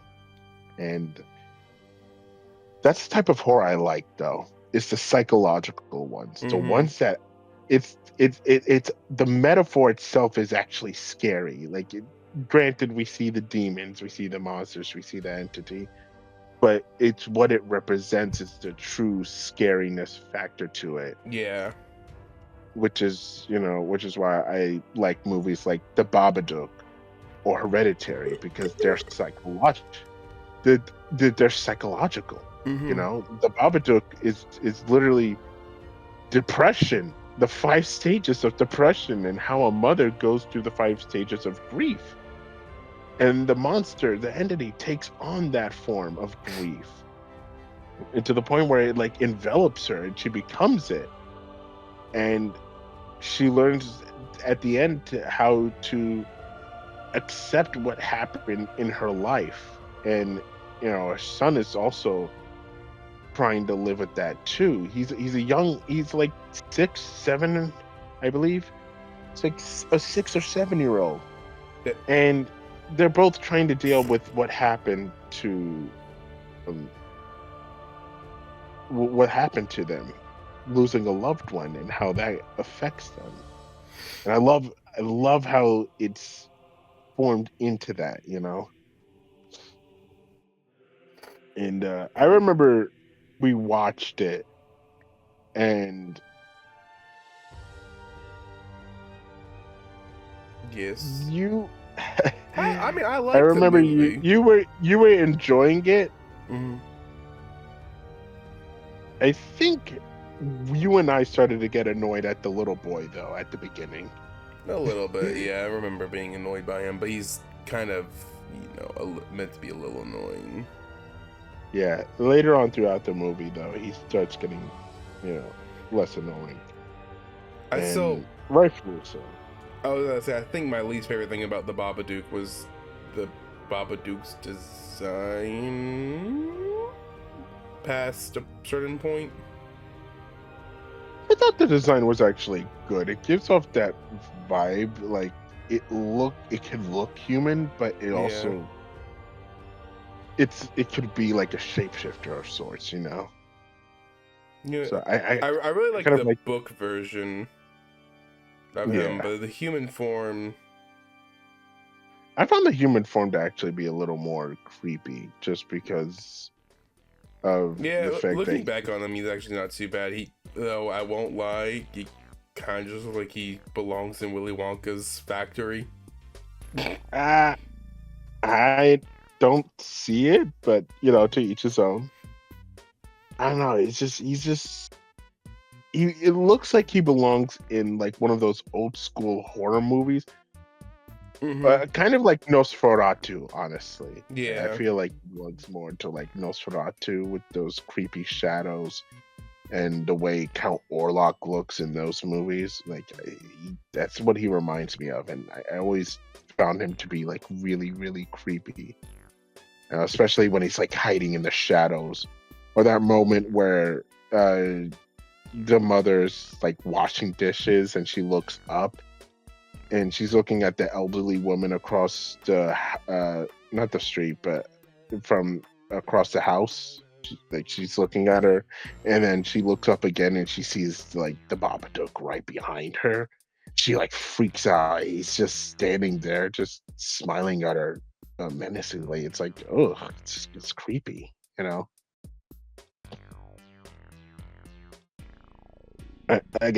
love it when movies do that. The metaphor is the actual monster taken on that form. And I think Hereditary also does a great job with that as well, because the Hereditary is fucked up. Oh, it is super fucked up. It is super messed up. Super messed up. But it's really good, though. Like, it is like a disturbing movie.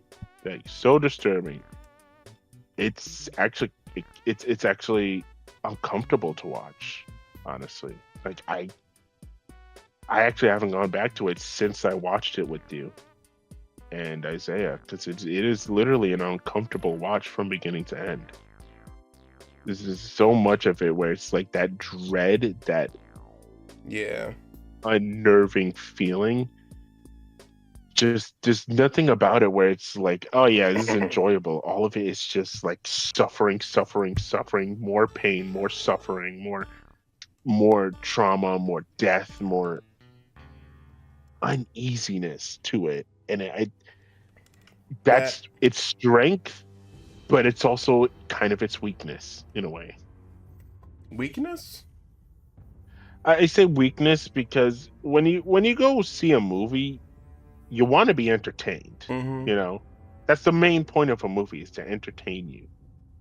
And while this movie is really well filmed, really well shot, really well acted, really well written, it is not entertaining to watch. It's actually disturbing to watch in a way. Like, it's kind of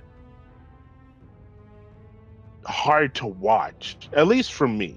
Yeah. It's like really hard to watch because it's like there's just so much darkness and depressing I mean, I think matter. that's kind of the point of That's, the movie. no. I know it's the point, but I'm saying it's just like that's nothing. It's just that's just a whole movie, Mm-hmm. and it, like I said, it does a really great job, and which is why I consider it to be one of the great horror movies. But it's also a horror movie I can hardly watch. Like it's a similar thing with people not being able to watch or rewatch Passion of the Christ Mm-hmm. because of how it delves into how uh, Jesus died for our sins. But the way they portray it is just so visceral and so realistic and gruesome that it is so hard for people to rewatch it.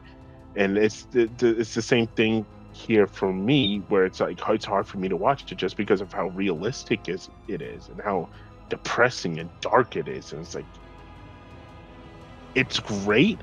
Maybe I'll rewatch it one day if I really get that curiosity to. But yeah, it's a hard watch. But if you haven't seen it, I do recommend to go check it out. But I also warn you, be careful. There's one scene I'm thinking of. I know you know the scene. Is it the head scene? Yep. Is it the one where she's cutting off her own head? Oh no, the car. Oh, that one was such a shock. That one shocked me, and I think it even shocked you. Like, I think I actually that's saw what you. I'm saying. That one just shocked me. I was like, oh. I actually think I saw you jumped when we saw it. I was like, and rightfully so, because it's just like it came out of nowhere. Yeah. What and then just the pure silence immediately afterwards is just haunting. I think the most haunting part is where you just hear the mother crying. Mm-hmm. And it sounds so real. Toni Collette does a great job in this movie. She plays the mother in this movie. She does a fantastic job. A little too fantastic because it sounded so real. Like she actually just lost her child. I'm like, oh my God, make it stop. Oh my God, stop. Especially when she's like, I just want her back. I'm like, oh, this is really uncomfortable to watch. Like, you know how it's uncomfortable to actually see people cry? Mm-hmm. Like you're comforting them, but it's also like uncomfortable because it's like you feel that sadness. You feel like that energy coming off of them. You know what I mean? Yeah, somewhat. Yeah, it's like that. It's like, oh man, it's really heartbreaking to see, especially when a mother loses her child. It's just, yeah.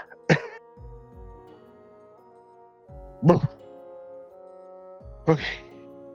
So, let's talk about something different now.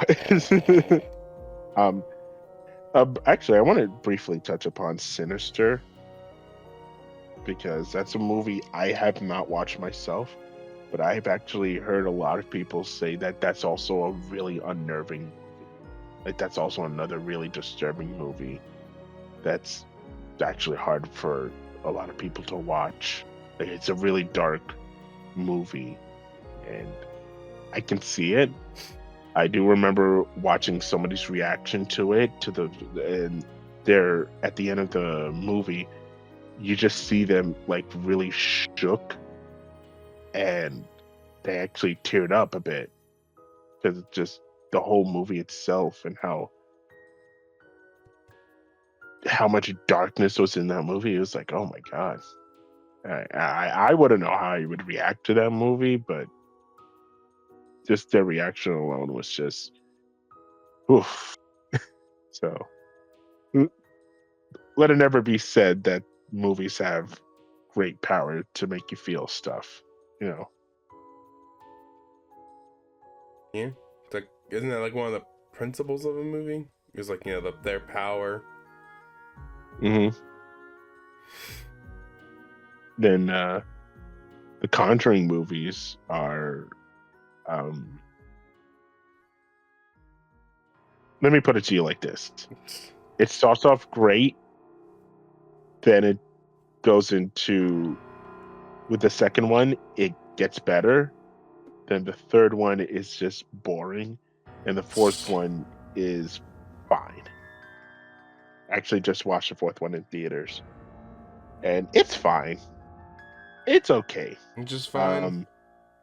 Yeah, that's the thing. It was just fine.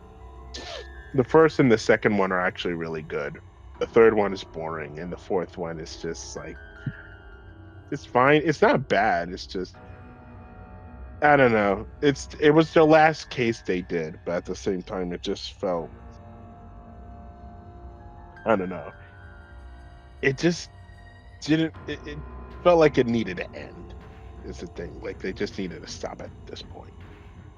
You know, even though they have tons of spin-off movies. You got Annabelle. You got The Nun. You got The Curse of La Llorona. Like, oh my god, how many of these are there? You even have The Nun 2, Annabelle Creation, Annabelle Comes Home. Like, god, how many of these movies are there? Just end. They're even making a series now, apparently. A TV my god. Yeah.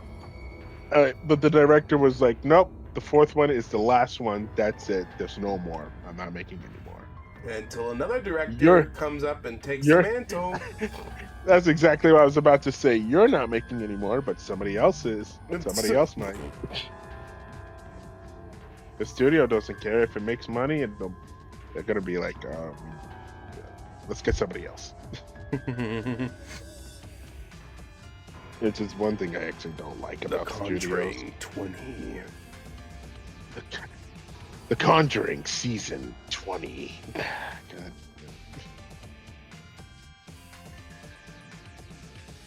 There's too many damn demon-possessed childs in this world. What the fuck? We're on number 20. Peggy, did you let another ghost into the house? Damn it, Bob. Damn it, ghost. Get out of Bobby. I thought I told you to not put a ghost in there. Don't bring that Mary. They might get near my propane. Dang it, Bobby. I told you not to bring that mirror into the house. Oh, power of like Christ compels you. The power of Christ compels you. The Exorcist. That's another good one. Another fantastic one. And we both enjoyed it. I really enjoyed it. John really enjoyed it. And a lot of disturbing scenes in there as well. But I would say it's like one of the like classic horror movies. This movie was like really, really good, and it still really is good. Yeah. I think it had a lot more scariness to it though in the 70s, and I'm not saying that as a detriment, far from it. What I mean is, like, when it first came out, so many people were horrified by this movie that people actually threw up, people were crying, people ran out of the theater. This movie was so scary around that time. And for great reason, though, because this is also around the time where this story was actually based off of an actual exorcism. And while it's not like note for note what happened, it's just based off of what, like, it's just based off of the exorcism itself. Like, you know, the concept is what I mean. And I think it adds to that realism to a certain extent. Like, oh my God, this poor girl goes through so much that you feel for her, especially when you see all these stunts performed. All of the stunts were, or at least most of the stunts were done by her, actually. And she could really just levitate like that? Well, the wire effects were actually put a strain on the actress, and to a point where she actually got hurt from one of them. Like the part where she's like, where she's, I want to say flopping, but you know the scene where she's like going up and down the bed, where she's like, she continuously like gets up, gets and lies back down, gets up, lies back down. That scene where she's like screaming out to her mom to make it stop. That actually hurt her. Like that actually hurt the actress. Oh shit, really? Yeah. There's another scene where she actually slaps her mom when she's like fully possessed. She actually like slaps her so hard to the point where that was an actual slap, and she actually, and the actress who plays the mother also got hurt. The whole production of that movie, it was not good. Like the production was basically hell on there. The set burned down. There was so much trouble going on in the set. There were certain things that were moved. It was basically like the set itself was haunted, to the point where they actually had to call in a priest to actually bless the set. Wow. So that way they could continue to film. And it's kind of alluding in a way that I think the devil didn't want that to be made. A lot of, and I shit you not, a lot of people have actually said that. It's kind of like he didn't want it to be made. So that's good luck sleeping tonight with that knowledge. Let it never be said that whatever you do in order to try to contact the devil or any demon, despite what you may think, they don't want to be contacted. And if they do, and you do it, prepare for a rude awakening. All right? It's a sign of saying, don't do it. So all of you people out there who wants to do your Ouija boards, try to contact the dead spirits, don't. All right? I'm going to tell you this right now. Don't do it. Okay? All right.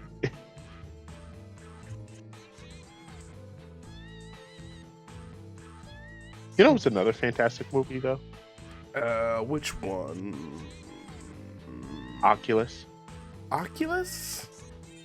Yeah. Did we watch that one? I know that name sounds familiar. We did.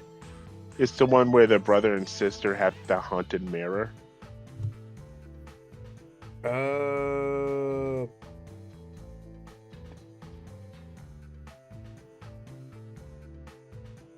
know, yeah. It was. Oh yeah, I slightly remember this.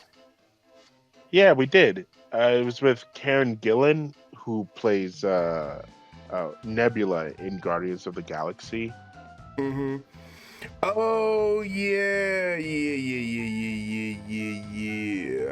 I do slightly remember this. It's been a while ago, for Obvious is obvious. Mm-hmm. Yeah. I remember liking this one. It was also a really good movie. That's another psychological horror movie too. Yeah. I know it sounds ridiculous. The Haunted Mirror is actually a good movie, but it's not the fact that the mirror itself is like, no, it's really, it actually messes with the family's minds in that movie, and it's also a really really disturbing movie, but it's not uneasy to watch. Like if you could actually watch it, you'll be okay. But it's also a movie where it's like, wow, oof, these people go through so much hell, and it just didn't stop. Even in the end, it just never stopped.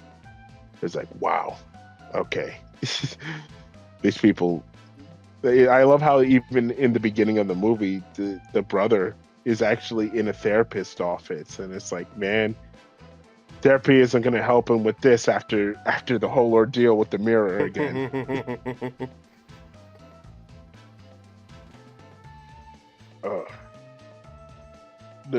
There's just there's honestly just a lot of good psychological movies that I really just like. I think just really hit the mark, and I just think they do a better job of getting scares across. Yeah, because I mean, like, most movies, most horror movies, jump scares. That's just a jump scare. That's fine. But like psychological horrors allow it to build up, and I think also dread in horror movies. Of course, a lot of movies have them, but when they can do it really well, that's when it like shines. Yeah, because you're no longer just trying to jump scare people. You're actually trying to get that. You're actually trying to scare them without doing like the jumping aspect of it. You're actually trying to building get tension into their mind. Works really well. Building tension, exactly. You build tension. You see what's actually really scary in real life and transfer it to film where you can adapt it to make it, to where it's like you can actually see it as that monster or that ordeal that somebody is going through. Mm-hmm. So I that's why I've always gravitated to movies like that. But then you also just get your pure sci-fi horror. Your Thing, The Fly. Those are always a lot of fun. Alien, Predator. I would say Predator is probably a little more action-y than horror, but it is still horror a bit. So, I do want to actually delve into The Fly, which is a movie I actually want to watch with you at some point, John, because I want to see your reaction when we watch it. It doesn't sound like something that should be like too terrifying, but no. It's not terrifying. It's not terrifying. It is gross though, beyond belief. Really? Like, it is actually gross. Like to the point where I didn't get nauseous, but I was just like, oh my god, okay. I'm getting close to it. I'm actually getting close to being nauseous watching it because there's a lot of scenes where it's just like really, really nasty to watch. And yeah, I think that was actually my first time in years watching it because I remember watching it as a kid, but I don't remember the full thing. So I actually rewatched it just a few weeks ago, and I gotta say, it is a really good movie, but it's also really nasty and surprisingly horny movie. Horny? It's a horny movie, man. Like, Jesus. It is very horny. I'm like, wow. There. Wow, he's like really wanting to go at it with a lot of women. Okay. Wow. I know, like The Fly is like it's like a classic,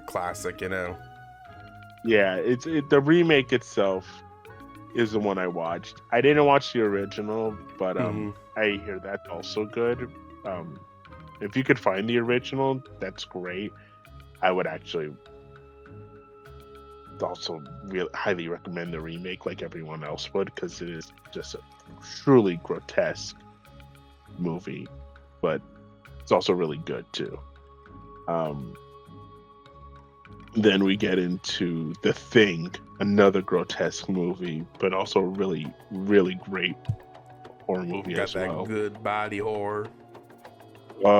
Man, I remember watching with you last year, Mm-hmm. and there was just so many scenes where it's just like, oh, oh Oh, my oh, god, gross. Oh, God. oh, Oh, okay. oh, Jesus. Especially when it came to the dog, like that was the first one, and I think you and I were both, because we're both like really, really, we Yeah. love dogs, love dogs. So just to see that dog transform and scare the other dogs, I was just like, oh no, somebody stop it. Somebody stop that dog.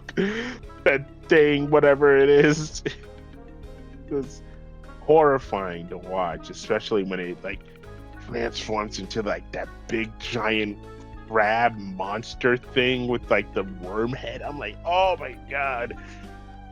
Oh, that's gross. I also like the fact that you just couldn't trust anybody in there, you know? Mm-hmm. Kind of like how Scream has that effect in a way where it's like, who can you really trust, not knowing who's Ghostface? It's the same method that applies here. It's like, who can you really trust, seeing as this thing can shapeshift? And I think it's really effective with that, because I could not, for the life of you, tell you straight up that, oh, I would be able to trust you. I would be able to know. No. If that thing existed, if me, Isaiah, and Jonathan, and Danny, if we were all like experienced that, honestly, I don't think any of us would probably trust each other, because we'd be worried whether or not if we would be that alien yourself? monster. Dun dun dun. Exactly. Can you trust yourself? I don't know. Could I?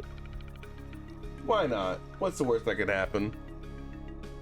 We kill each other. Oops. But yeah, I can't. Yeah, that the thing is a very gross, like the fly, but not as gross as the fly, I should stress. Oh shit! What the fuck happens in the fly? I'm gonna show you that movie. I'm gonna show you that movie at some point. Honestly, maybe soon. Honestly, who knows? Because it is like it's not like uneasy like Hereditary. Mm-hmm. I will say it's a movie that's like, yeah, I actually want to rewatch it, but it's also like, why would you want to rewatch it? I don't know. I just want to. Just give that person that look like, okay, stay away from me.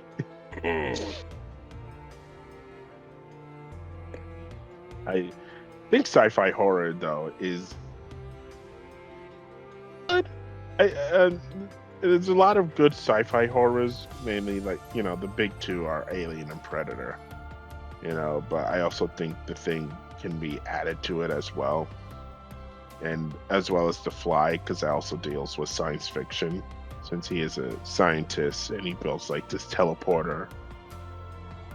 DNAs get mixed up, but I think Alien and Predator are the ones that a lot of people really recognize. Yeah, sci-fi you and horror. you and I still have to watch Aliens and Predator 2 at some point. But the first movies were really great to watch. And I think especially the first Alien movie, it's a really great suspenseful movie. Oh yeah. Alien 1 is great. I love that movie. It was like a tense movie through and through. It's also, especially that scene where you see the chest burster for the first time just come out. It's so brutal. It's like, oh my god, man. It just popped out. And now it's just somewhere in the ship, just growing into what we now know as the xenomorph. And the design itself, the xenomorph design, it's a really creepy design, honestly. Like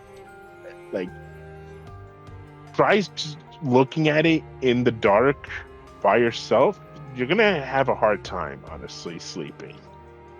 Or not. I could be wrong. I know. For me, I don't think it would affect me. I'd probably be like, yeah, I'm fine. Mainly because I've seen it in so many movies. Yeah. It just got stupider with each iteration. Except 2. I think it got better in 2. But after 2, 3, Resurrection, and Alien versus Predator Requiem is just the worst of the worst. Prometheus and Alien Covenant and then Alien Romulus. I think it's like it tried to get better and better. Alien Romulus was actually not bad at all. Actually, yeah, it was pretty good. And I remember you specifically. You were like, "Yeah, I liked it." You really liked it, from what I remember. No, it's the only other Alien movie I've seen too. So you know. Yeah, and you went to go see that one in theaters too. Mm-hmm. So that was actually pretty good. To have you experience that.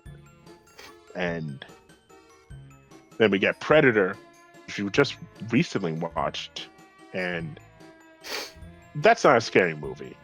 Yeah, it's horror adjacent, but to be honest, it's more of an action movie. And if you don't believe me, you got Arnold Schwarzenegger in there. Yeah, it's definitely a fun and interesting how it is more like a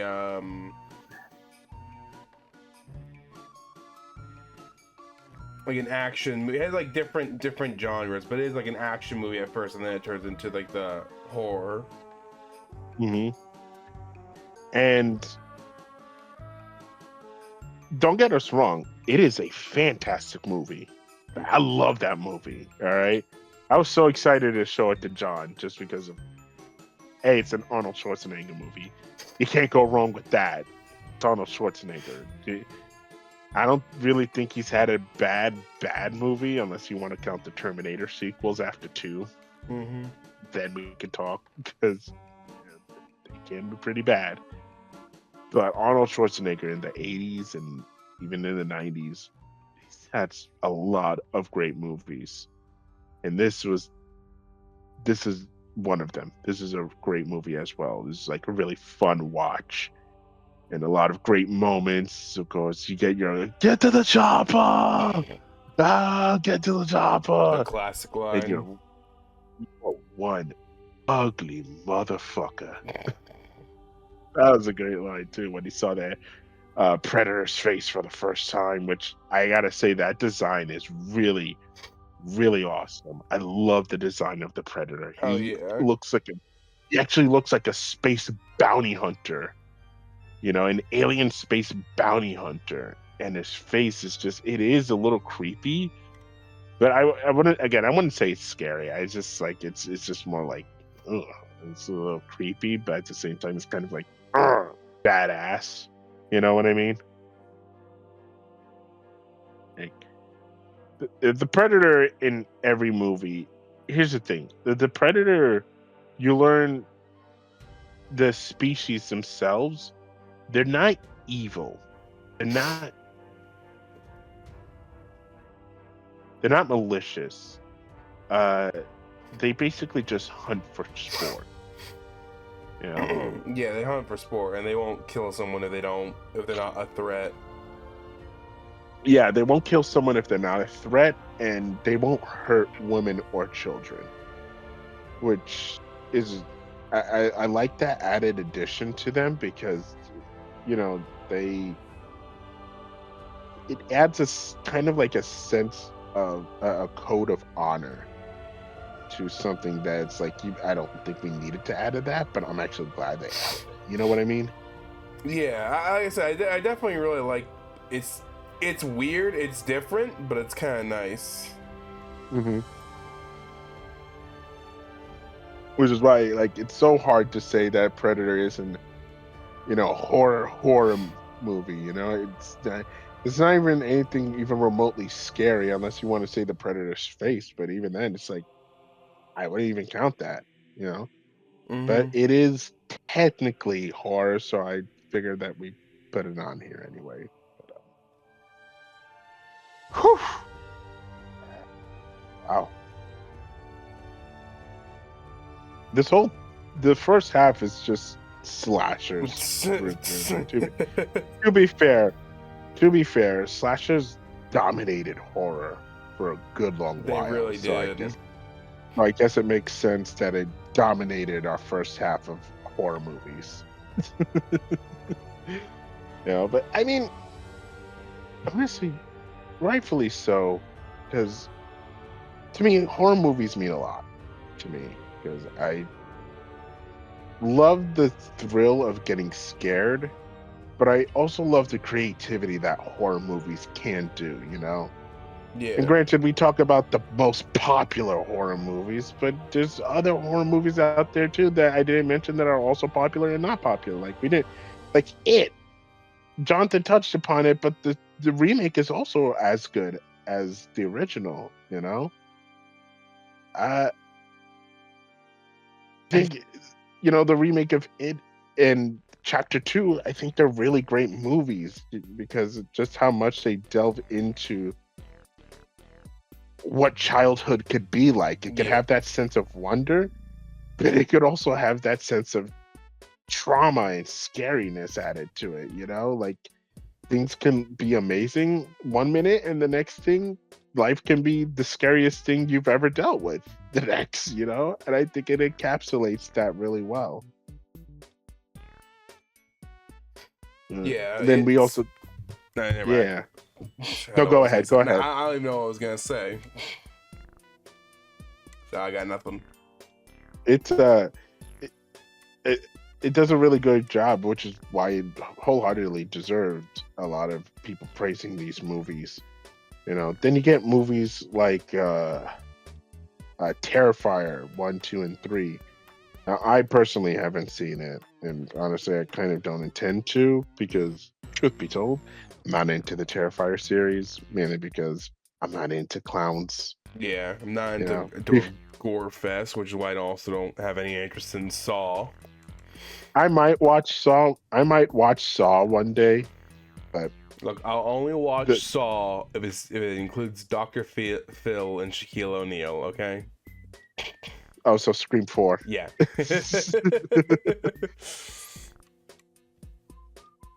I don't know.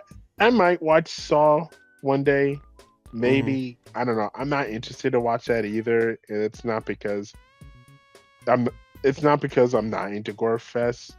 Again, I play Mortal Kombat, so different levels of gore fest there, but it's yeah. a different level of gore fest. But I might check it out. But it's just mainly because it just never piqued my interest. Yeah. I'm not like, oh yeah, I need to go see it. Hell, we didn't even touch upon I guess we can touch upon it a little bit here, but like found footage movies. Oh yeah.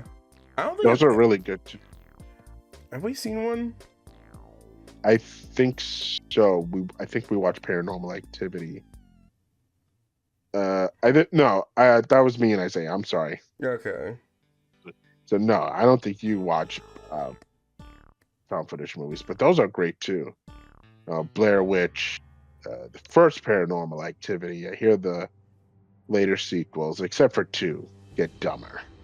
So, and it's just jump scare galore in there. But you know what? Actually do want to touch upon one franchise because this is me and my mom's favorite franchise, Final Destination. I have to bring that up because you want to talk about movies that really, really get you so scared of just life itself. These are the movies, man. These movies have so much impact that there's not one person I don't know that is like, oh man, I hope we don't get Final Destination here when they see something like so dangerous in front of them. It's always the truck. The log truck, rotating doors, glass Rotating windows. Doors. Don't they You kill can someone get. with- No, that nobody got killed with them, but that fear though could come up. It's just the Final Destination movies are just really great. I'd say the only one that does suck is 4. And that's because at that point they were I think they were just trying to make trying to make the most unlikable characters just die. And it's like, well, I want to actually see these characters live, but if you're gonna make them, like crappy characters, and yeah, I guess I want to see them die, but I really don't care to either. So in a way, you kind of just, ruined it.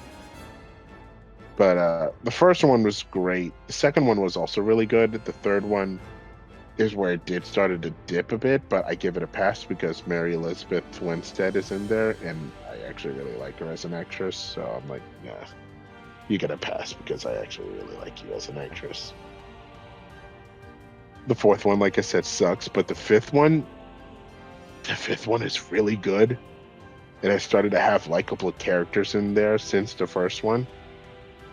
And I won't ruin the spoiler because I know it's been out for years, but it's a really good twist where it's like, oh, okay. And I just recently watched the sixth one this year in theaters with my mom. And listen when I say, this woman, she doesn't watch that much horror. But man, she got excited when she heard that there was a sixth one coming out because she loves this series. Like she loved 1 through 5, exception of 4 though. She doesn't like 4 so much, but she like really got into these movies, and so we went to go see the sixth one, and it was just as gruesome, if not even more gruesome, especially with one gruesome fatality in there. It was just like, oh my god, it was even hard for me to watch it. It's actually still hard for me to watch it, and I think people will know what I'm talking about. But if you don't, it's the scene where somebody, because they wanted to fuck with death, as somebody nicely put it, they wanted to mess with death, cheat their way out of death. So death was like, you're not on my kill list, but I'll gladly make an exception. And it's just the most disgusting, gruesome, disturbing kill I've seen in a Final Destination movie, where this guy gets sucked into it in this REM machine in the hospital, like the one where like that's a CAT scan. Yeah, and guess what? He has piercings too, and the magnetic level kept getting. That's just torture porn. That's just gore. No, but you know what? No. Here's the thing, though. Yes, but no, because he didn't deserve to die, but in a way he did because he messed with Death's plan. Death doesn't like it when you mess with his plan. That doesn't make a difference if it's torture porn or not. It's no, I didn't. I'm not saying I disagree with you. I'm saying it is, but it isn't, because for me, torture porn is just when it's just gratuitous violence for the sake of being gratuitous violence. Here, however, there's an actual reason, though. It's not so much. Yes, it is still gratuitous violence, but there's a reason, though, because in every movie, there's always a premonition at the beginning of the movie of people dying, because that's the way they were supposed to die originally. But because somebody intervenes, because they had that premonition, now their death is after them. Death literally goes after them because it doesn't like it when you mess with its plans. So now it's like, now it goes after the people that survive their deaths. And it's an intriguing, and it's honestly, you're not watching it to be like, oh yeah, I'm watching it for the gore, especially with the 6th movie. Bloodlines is a movie where you actually want to see these characters live. You're not wanting to see them die because they're actually likable. So in a way, it's like you rooting for them to survive, but because death doesn't like it when its plans are messed with, you unfortunately have to see it, and it's like, damn.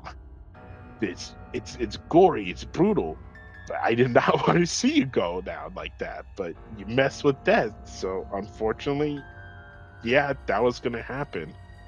It's like, dang, ugh, you know. And like I said, I'm not disagreeing with you, but I'm also giving my reason and my 2 cents of why I also think it's not gratuitous porn, uh, torture porn, because Mm, unlike Saw, where it does feel like, yeah, he kind of kills people for no reason, or he kills people for the pettiest reasons. Death is not killing for a petty reason. It originally had a design, it originally had a plan, and because people messed with him, he now is going after them. So it's like, yeah, I think that makes, you know, as much sense as these movies would make. But like I said, that's me. mm. But, you know, but yeah, I think I've rambled on long enough talking about horror movies. Yeah. Um, As you can tell, I'm a huge horror fan. I love horror. No, that's not to say I envelop my life in horror. No, but when I see a good horror movie, I want to give it a shot. Like I said, I haven't mentioned a whole lot of other horror movies, but that's the great thing about horror. It's like any other genre where it has its own subgenres in there. You got your goofy comedies, you got your science fiction, I think you even got romance horror in a way, you know? I say romance horror because my mind immediately went to Warm Bodies, that zombie romance movie. Is that a Where horror movie? it's yeah, because there are zombies in there. So yeah, there's zombies in there. But one zombie is still conscious enough to fall in love with a pretty girl who's still alive, and he doesn't eat her. He falls in love with her instead. So I guess it's a romance horror. It's, okay. I mean, the movie itself is fine. I don't think it's like bad. It's just like it's kind of a weird premise. But you also got parody horror movies. You got your horror movies that are psychological. There's so much horror, and I love the fact that like every other movie, it has its own genre, and I think it works extremely well with most of them. Not all of them, so not all of them, but most of them it works well. And I'm also glad I get to share it with John because, for a while I never knew whether or not he likes horror, and I'm glad I get to share my love of horror with him. Um, I'm not sure if he wants to check out any other horror movies. I know he does, but like I don't know if he has like what are your 2 cents to add Hmm. I horror? don't know. I gotta think about what my next horror movie is I would want to watch. Hmm. But yeah. I don't know. I can't think off the top of my head. Well, is there anything specific you like about horror movies, though, before we wrap this up? Just usually stuff like monster designs is what I really like. The Hmm. cooler the monster, the better. Do do. Yeah, I just like I monsters. Yeah, I like the monsters, and I like the stories that is told with That them, too. and Stories. how it's represented too. Because one of the things I also really like about horror is how it can actually replicate real life to a certain extent. Mm-hmm.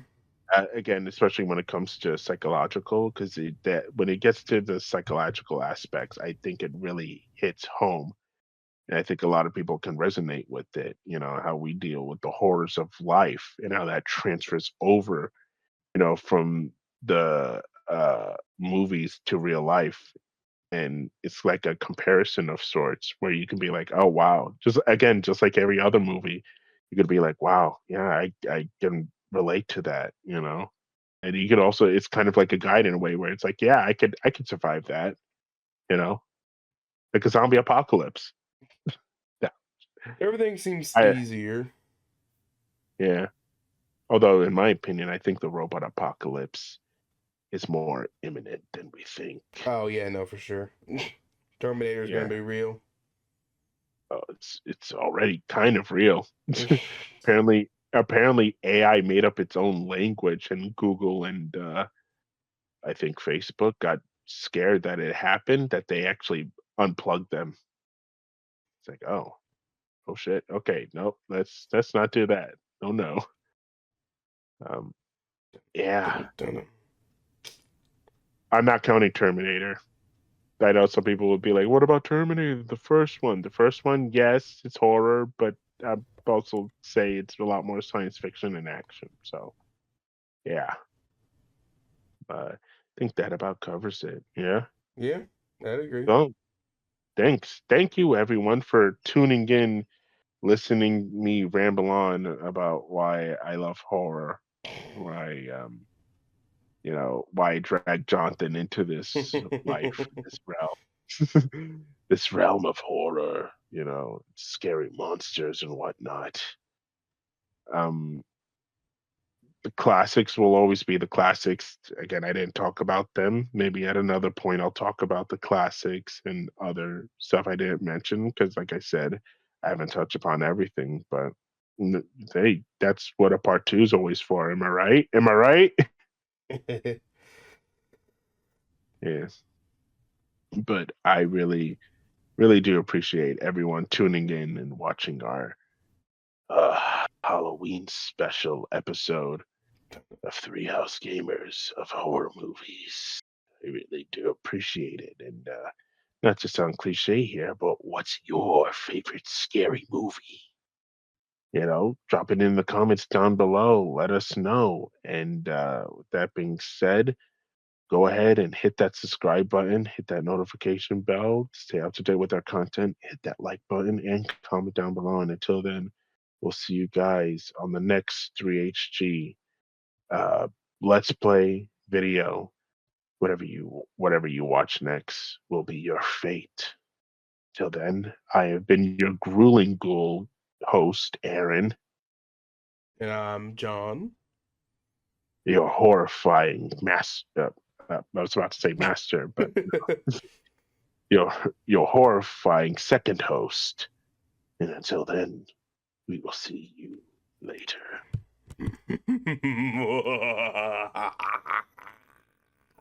Cue Vincent Price laugh. Ha ha ha ha ha ha ha ha ha.